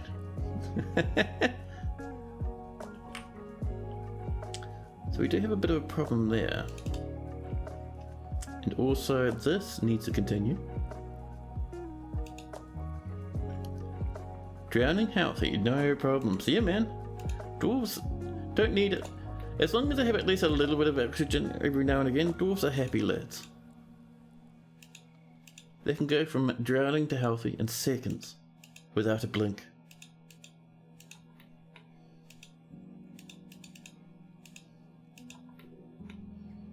We'll bring this up to about here, I think should do. And then this will help drain this quite a bit. 1s and 2s. This will start evaporating on the side of the river. There we go. You see? We're conducting underwater meetings. Yeah. Oh, someone splashed in. It's Law. Law's a good swimmer. That's the one, Law. They're a bit grumpy. Law, buddy. Oh, they're a bit uneasy after seeing all the bodies. Disgusted after reaching on my asthma. Angry, dwelling upon getting into an argument, but they're a novice swimmer. A dabbling climber. Fantastic. Oh, they're coming out and doing the dangerous side first. That's a bit dangerous, buddy. Come over here first, it's much better. Yeah, that's the one, buddy. Rocco, hello, you want to fight in the war? The war against the underground ocean? I mean, you can if you want. It's a bit dangerous, though.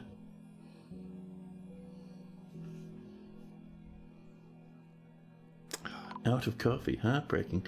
A human caravan's arrived. They're going to be curious why all our dwarves are very wet at the moment. Oh, this lad's doing it up here first.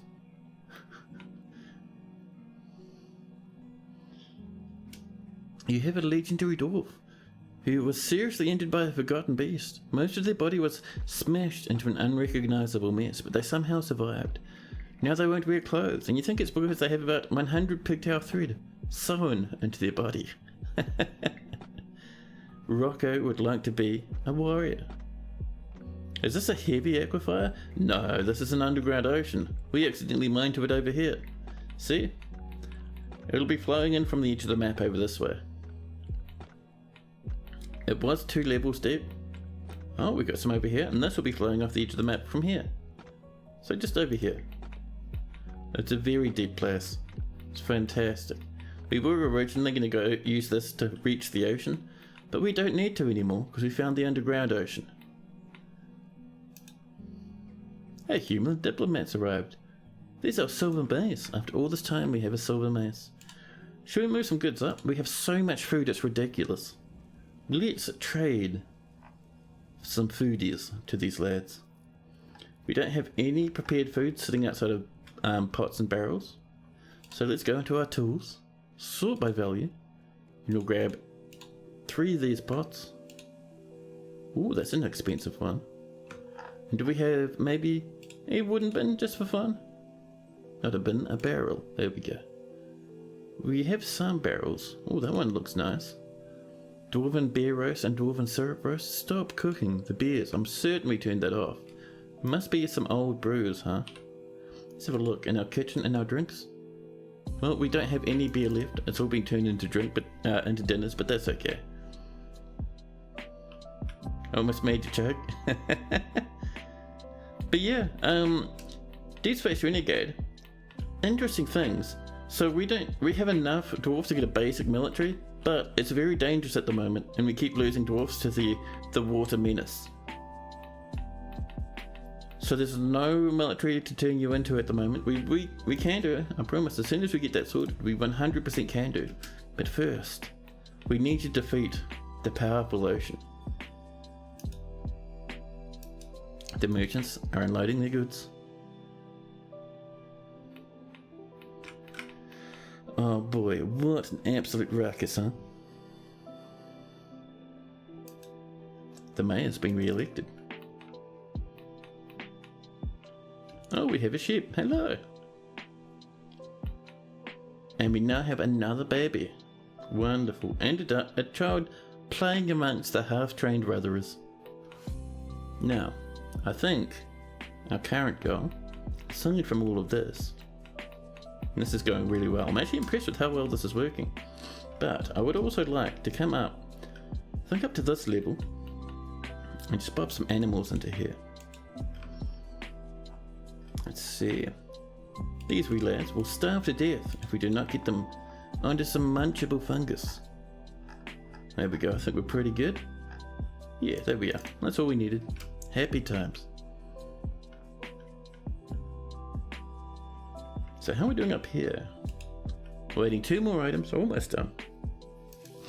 And that brought in the very first wagon to the fortress. Fantastic. 2 more items are on the way.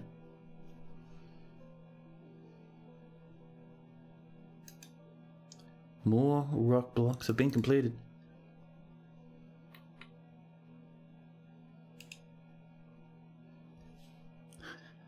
The brokers are trying to attend a meeting at the moment. Possibly they're also trying not to drown. A difficult prospect. There we go, we're mining. We're getting a lot of drying up around here. I love to see it. We also have a little bit of miasma. Oh! There was a goblin in here. How did this goblin make it all the way inside the fortress? Can we throw them in the bin, please? The Fisher Dwarf, Pie from Hell. Once again, the Fisher Dwarf, not the Baron, but Pie from Hell, the Fisher Dwarf, is meeting with a human councillor, Chenet. Chenet says, "Greetings, soggy dwarf. Why are you so dripping with underground water? Such a pleasant place you've carved out for yourself." Chenet grins. There's much to share. And that's all they had to say. Here we go, we're mining up a bit further now. Who's this lad? Oh, This is one of the people that's coming to do trade negotiations. Oh, my asthma. Is that some more rotting dwarfs down in the underground river? Oh, I see over here a miner and a mayor climbing along this piece of wall here. Careful now. 2 miners. This lad's trying to attend a meeting with the mayor and is climbing some walls to do it. Oh my god.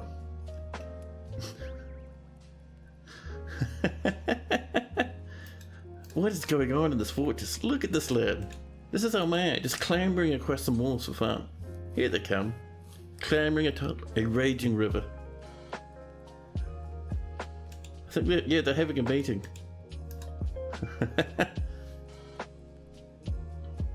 You lot, get out of there. There we are. Now, anyone who's not good at swimming, out of these 4, a miner, a mayor, a beekeeper, no, a barn, and a miner will drown. So a barn, who is drowning now, was one of the dwarves who was originally patching up the other end of the underground river. And they fought desperately to survive. I don't think they'll make it this time. Look at them. A barn, I'm so sorry. A barn is no longer with us.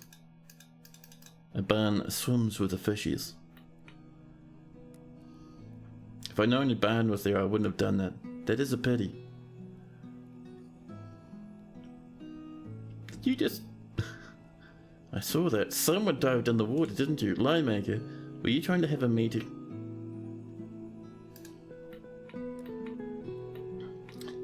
So we see this is much shallower here now, because all of this is rushing down this river past all of the corpses. The dwarf's youth, the anxiety of being late to the meeting, is less terrifying than risking your life to a deep underground river. Yeah, I get that. I like it that this pump operator is just sleeping here on this little bit of water that's slowly trickling into this raging river down here.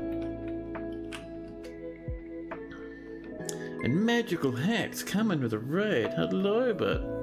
How's your stream doing? What have you been playing, man? Now. So this needs to come up this way, doesn't it? Slowly but surely we keep getting closer. We're right at the edge of the entrance to the river. Bump operator, you need to wake up and find a better place to sleep, buddy. Ooh, someone's really flooded this bedroom. What a mess.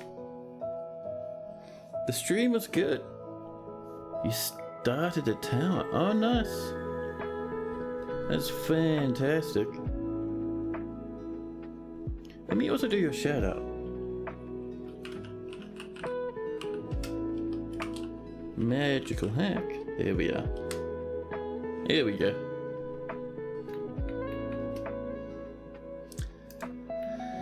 Oh my goodness. I can't believe this is working so well. People up here having a nice bit of a sing. Oh, they were singing before. I think they're just socializing now. But sometimes they'll dance around in here. It's pretty cool.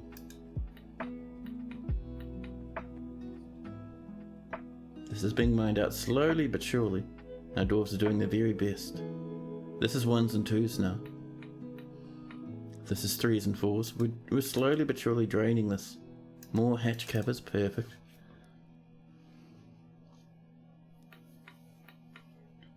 This is still 100% full. My god. There we go. People are mining this up. Every little bit makes a fortress that much safer, that much drier. Now, let's do some trading, shall we? Let's get our broker on up here. They're smelting ore again. That's alright. We'll get them rushing up as fast as we can get them. Now, where are they in this list?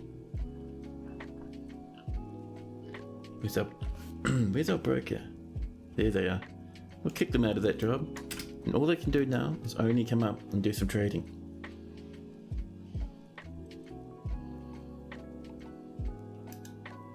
More plants have been processed into a barrel that is more dwarven syrup. Please, magical hack. Magical hack? No. Thob the broker. Sorry. Sorry, that magical hack. Absolute brain fart.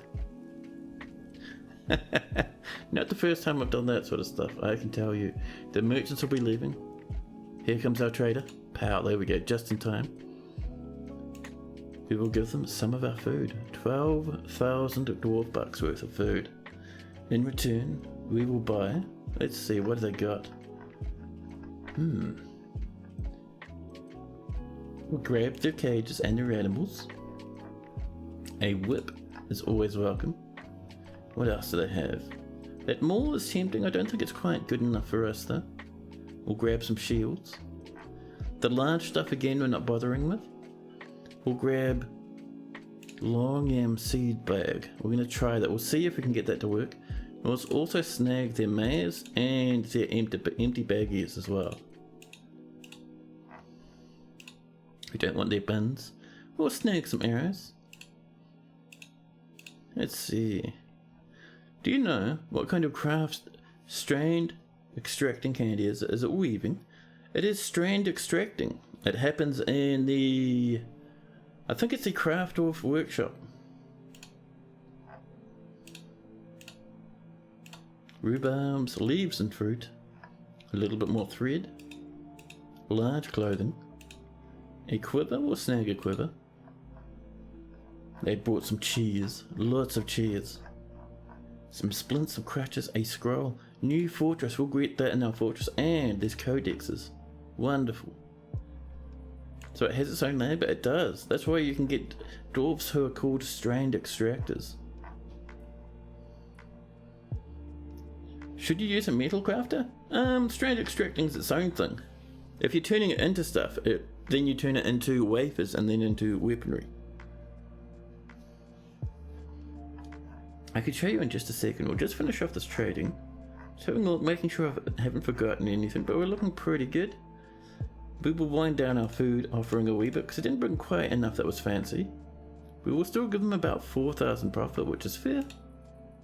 On seems very happy with that, which is cool. So yeah, if we come down.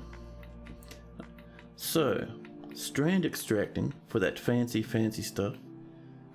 Let's go find our craft off workshop. Everything is soggy and or muddy, or a combination. So if we go in here, extract metal strands. That uses the strand extracting labor. And from that, you need to turn it into wafers.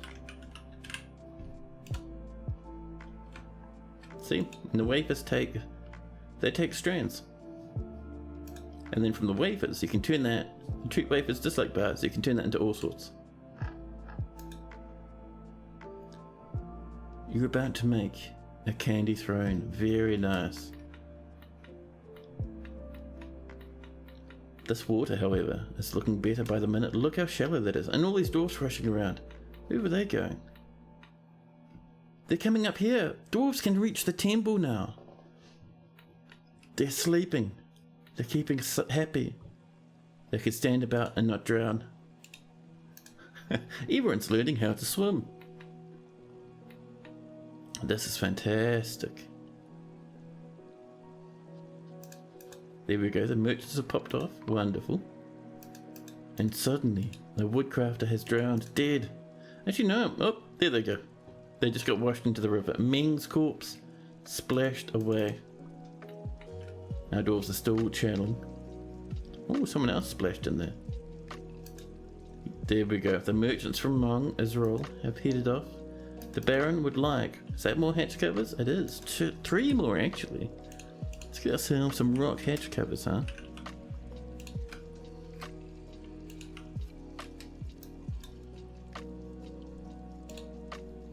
Now, we have some ghosts. We'll get those sorted fairly shortly. We're just getting this sorted first. Did someone splash in? Oh yeah, a few people have splashed in. Be careful there, dwarves. They're getting very good at swimming though. The mayor's rooms have almost been reclaimed. Oh, we got a stuck one. Law the miner. Let's do Law, a very simple bridge across. Actually, that won't work at all, will it? Law, just because we love you, we're gonna do a simple bridge up this way. Once it's booked to there, we can fix you up. Oh, there's a bit of my asthma. Good stuff. Got this tiny little blob down here. Dwarves are trying. There's a lot of pressure coming out of this though. They're a wee bit spooked. I love that dwarves can use this again. That's very nice.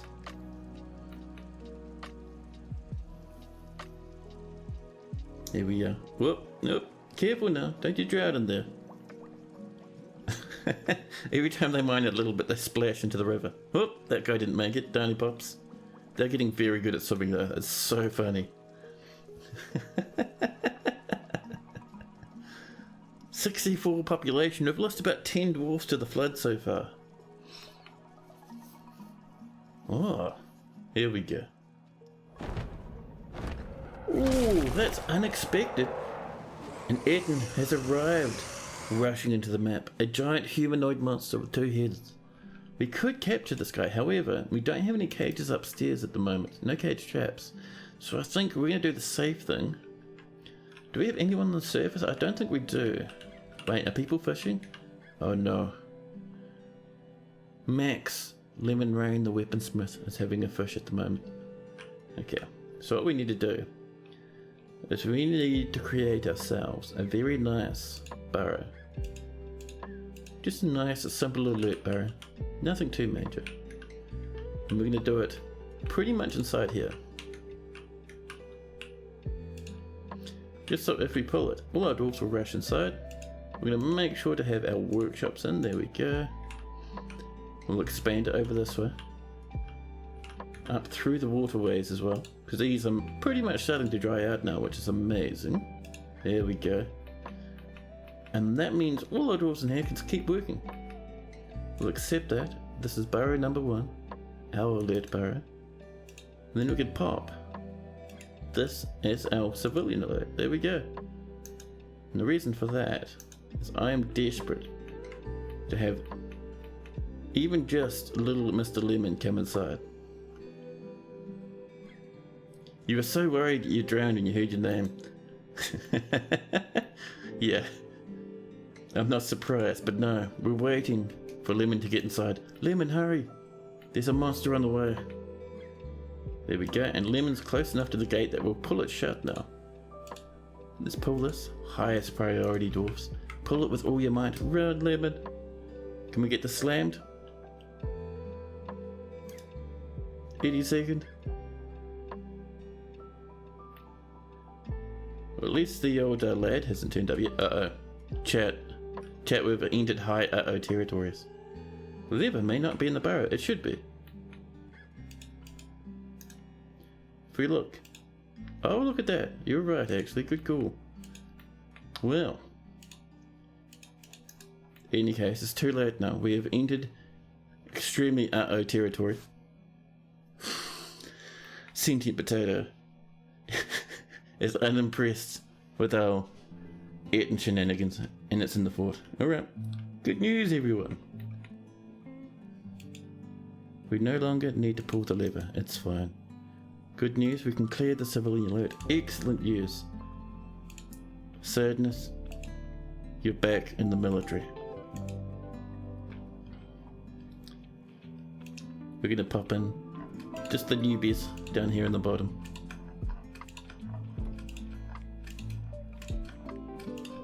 Perfect.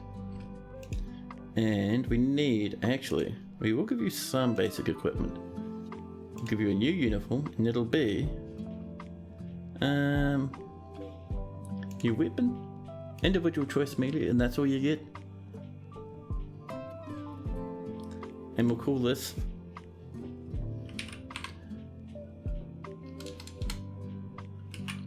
uh-oh, because things have gone badly.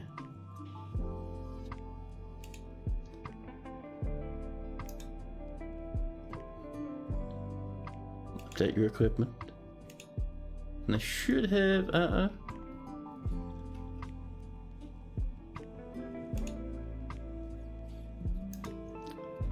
Did we accidentally cancel that? We might have. Let's retry shall we?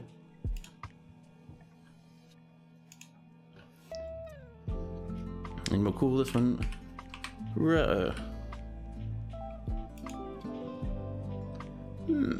It's not assigning it. They're not getting the weapon thing on. That's strange. Feel strong, man. It's all over now. Oh, I don't know. Real thunder. I think we'll be good. I think we'll be fine. Oh, dearie me. Yeah. So, let's recreate. Why is that not working though? Oh, there's Ratro. Perfect. Now, dwarves, you have about 3 seconds before the Yeten turns up. And once the Yeten turns up, well, actually, we will activate that civilian alert, because if we get everyone inside, we can lock this door. There you go. That's the one, dwarfies. Come on now. That's the one, in you come. The Yeten is fighting. They're fighting your dough and your nanny goat. Our dwarves, we're going to tell them to hold position up here. Our military are going to station. A few of them will be running off to get weapons. Our swords dwarf is rushing off to pick up equipment. Swords dwarf, what are you doing? It's what we like to call an oh no moment. Because they'll come up this way past the elephant. Past the alpaca cage. Up to where the very powerful Dekek, renowned judge, the Yeten, 283 years old, one child called Smox, scalp took. An adequate fighter, very strong as well, I'd say. This beast has killed 6 kills during its life. 1 cow, our only cow, and one of our llamas. All this thing's done is just killed people's pets all over the place. Actually, only in our fortress. You fiend. It's gonna rush into an elephant if it's not careful. Buddy, what are you doing? Here is a giant rat. Oh. Uh-oh. Well, they tried. Oh, this lad's injured now. Oh, they're just tired. Dwarfs! The beast is tired. Rush them. You can do it. Someone's dropped a rock in the door we need to lock as well. Are you for serious? They did amazing. Well, at least some people have gotten some weapons, which is nice. So what we're going to do with that one rock is we're going to come up over this way, and we will add this as part of the barrow. Just up here where we've been dumping things, thank you. That's not outside of that area, so that's all good. And then we come back. I can't believe a single dwarf could have killed the whole fortress. Good catch, Denser. Oh my goodness. Will it try and fight an elephant? It will. And it might kill the elephant, but the elephant might become very powerful.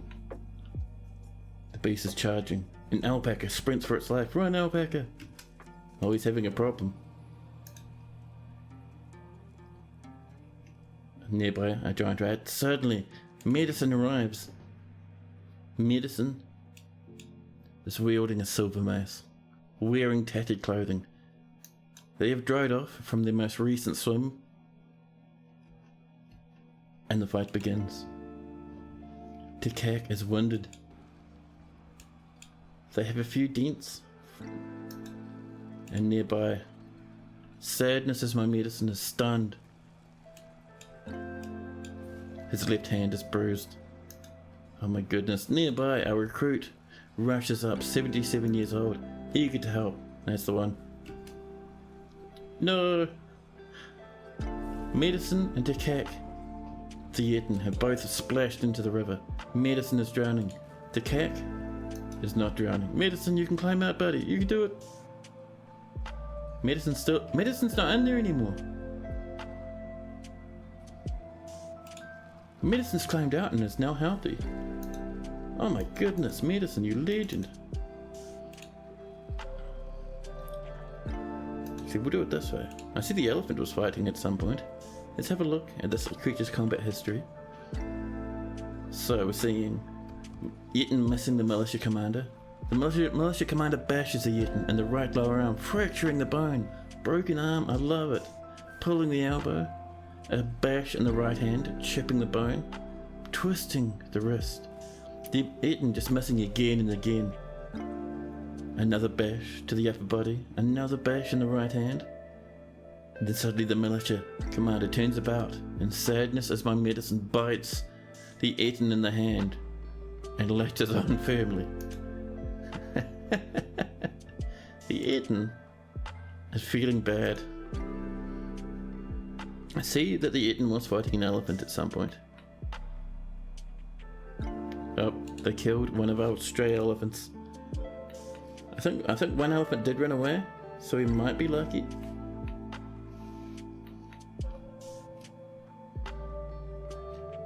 The sleds climbed out and the fight continues.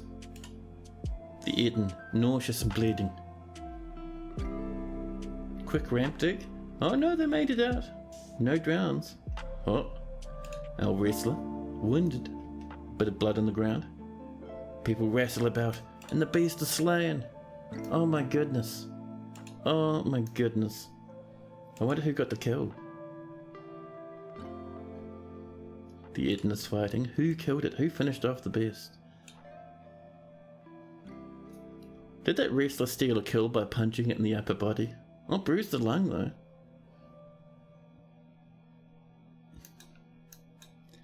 So who got the kill? Oh, Ep2 the blacksmith snuck in.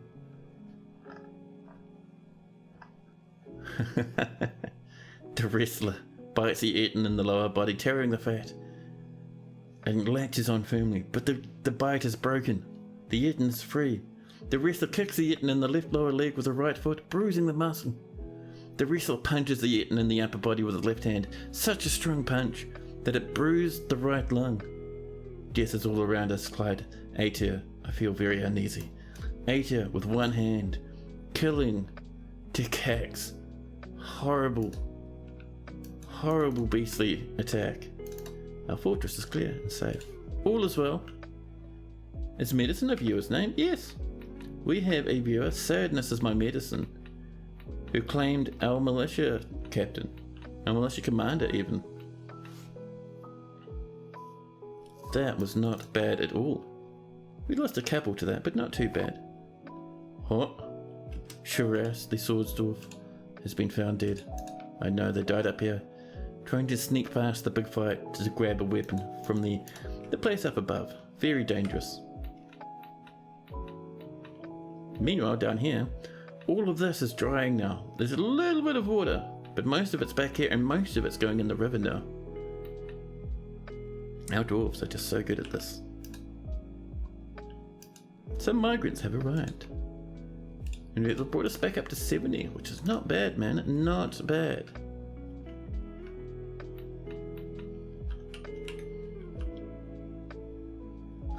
I love how dwarves are still splashing into here. Oh, this lad's drowning. Well, that's another death on our conscience. Oh, they climbed out. Oh, nope, they're back in again. A bit of hardcore swimming practice. And they're back out again. They've made it, they're free. Our miners are coming up to work on this. We have a bit more miasma. This lad is hungry and asleep. We'll slap in a little bit more flooring so they can get out. There we are. You don't think we have anyone else stranded along the edges of the river? Nah, it doesn't look like it. Does not look like it at all. People are coming to hang out in the library. Wonderful.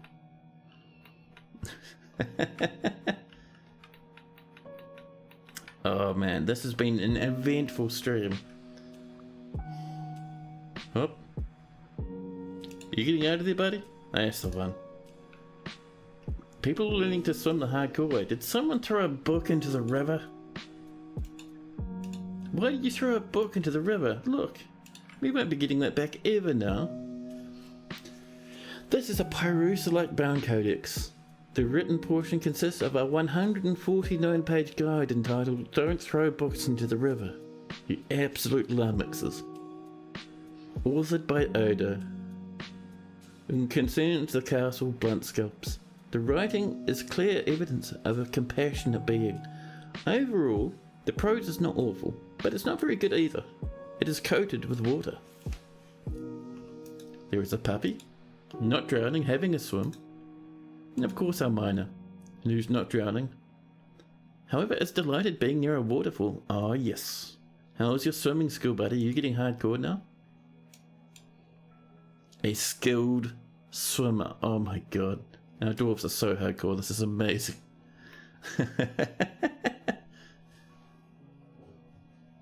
Oh man. It's not often I get to enjoy a fort as much as I'm enjoying this one.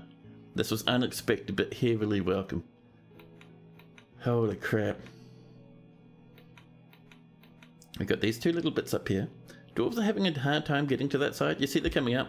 Standing here and the force is so strong it just splashes them right back down again. They're trying, but it's very difficult. Oh, someone's made it. Hey, there we are. So we want this up to here now. And this should stop the majority of the river. I love that our miners are fantastic swimmers. Like, they're just constantly getting dunked in here and swimming out again. We will have a whole fortress of Navy SEAL dwarves. I know, man. This is wild. Oh, they're trying. There's a lot of force in that water there. It keeps like flushing them down into the river. So every now and again, there we go. They splash and then they climb out. And when they splash in, they actually feel pretty happy because they get covered in mist. And dwarfs do like a good misting.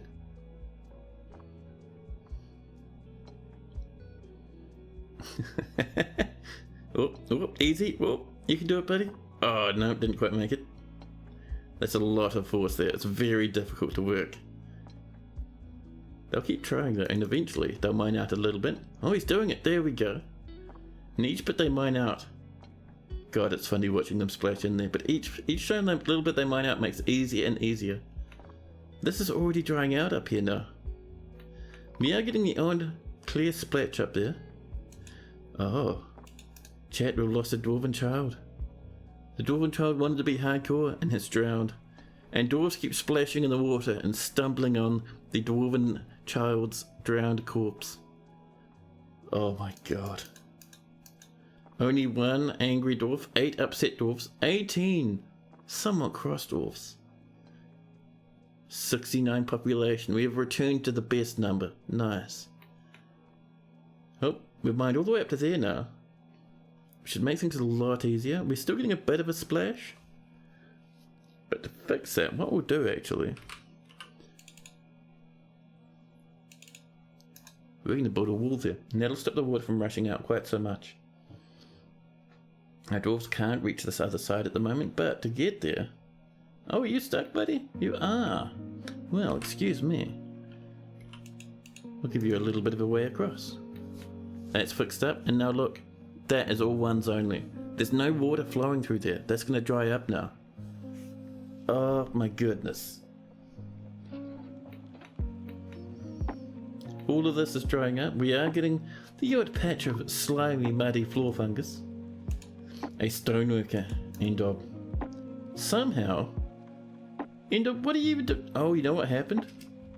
So what's happened here is Endob at some point fell into our massive underground river and got pushed along in the current, all the way along, through this massive underground river, washed out, down here, and got stuck in this and died. Poor old Endoc. And eventually someone noticed their corpse down there. I don't know how someone noticed their corpse. Oh, this lad's storing something in a stockpile. Fair enough, buddy. We've bought some more hatch covers. And Thoric, poking a little bit of fun at the fortress.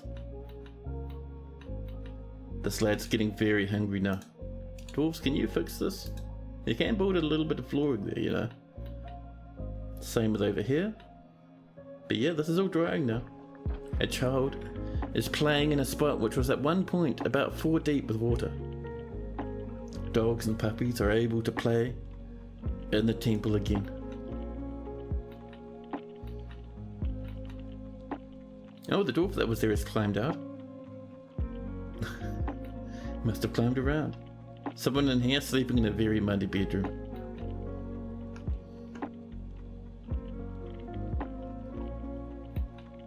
Oh, the dwarf that was stuck here has climbed out now. Must have just climbed across a wall somewhere.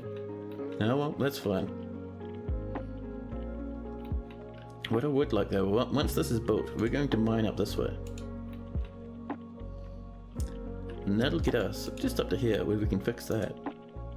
I suppose we don't really need to though, actually. We can just do this. There we go. Oh. A leather worker has died, dehydrated. What were you doing over here? How did you dehydrate way over here, buddy? Listen, we don't have anywhere to bury you at the moment, so we'll just throw your corpse in the bin. Oh, this fortress, man. Absolute madness. But yeah, I think it's safe to say we have defeated the fortress flood. Look at that. Our fortress is back, returned to us. And on top of that, we have a really cool looking river winding through the fortress, over this way and off the edge. Perfect. And we've hit early autumn. Oh my god, this is absolutely amazing, chat. This is going to be up there with one of my favourite top dwarf fortress moments now. Saving a fortress from a flood by building an underground river. Man, oh man. The Great Water War is finally over. It is. If you channel out the layers above, you'll get a nice forest. It's true, we would get some trees growing, however, but also continuously drop little bits of flooring down, exploding, dust everywhere, killing dwarfs, destroying furniture. We could do, but it'd be very dangerous. But man, oh man. It looks really nice, it does. We get a nice little wee thing out of it. The floor is disgusting, but don't worry, we'll fix that one day. But man, this has been heaps of fun actually. We've got some rooms, we've got many more rooms to build. Just one tile wide sections at a time. Yeah, we could do. We'll have to think about it really. We have our tavern back.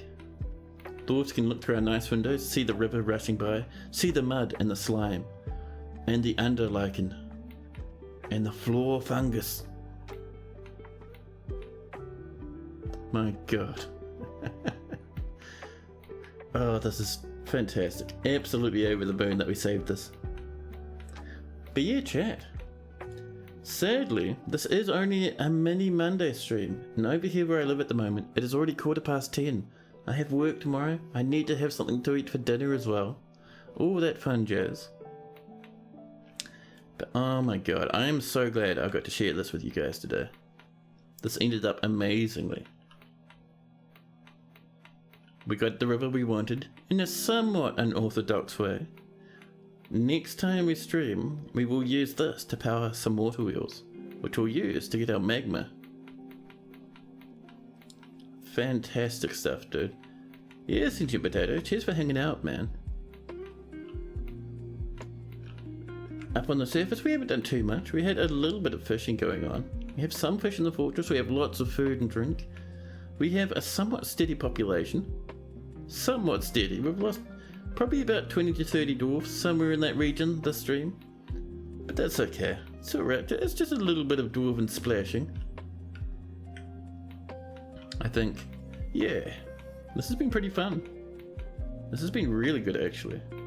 Next stream we'll do a bit of cleanup, get a bit of a coffin situation going, but that's going to be a few days away because this is my last stream for this week. Next stream is in about 4 days from now. And we'll do a nice big stream then, fix up our wonderful fortress, get this really banging. The most rageful dwarves died off. I think either they died off or they stood so close to all the water they kept getting splashed by mist and became very happy. But yeah, chat, for now, I think it's time for us to do a bit of a raid out. It's been awesome having you here. With any luck, you've had just as much fun as I have had. You're going to have to look at the time and you don't want to. Yeah, I know that feeling. Oh, if you guys are feeling a bit more Dwarf Fortress, let's go visit Mr. Vinsanti. This guy is fantastic. It looks like he's just started. We'll go visit this lad, he's really cool, I promise. And yeah, I'll see you again in a handful more days. Until then, take care of yourselves, drink heaps of water, and generally take it easy. for now, I say ta-ta.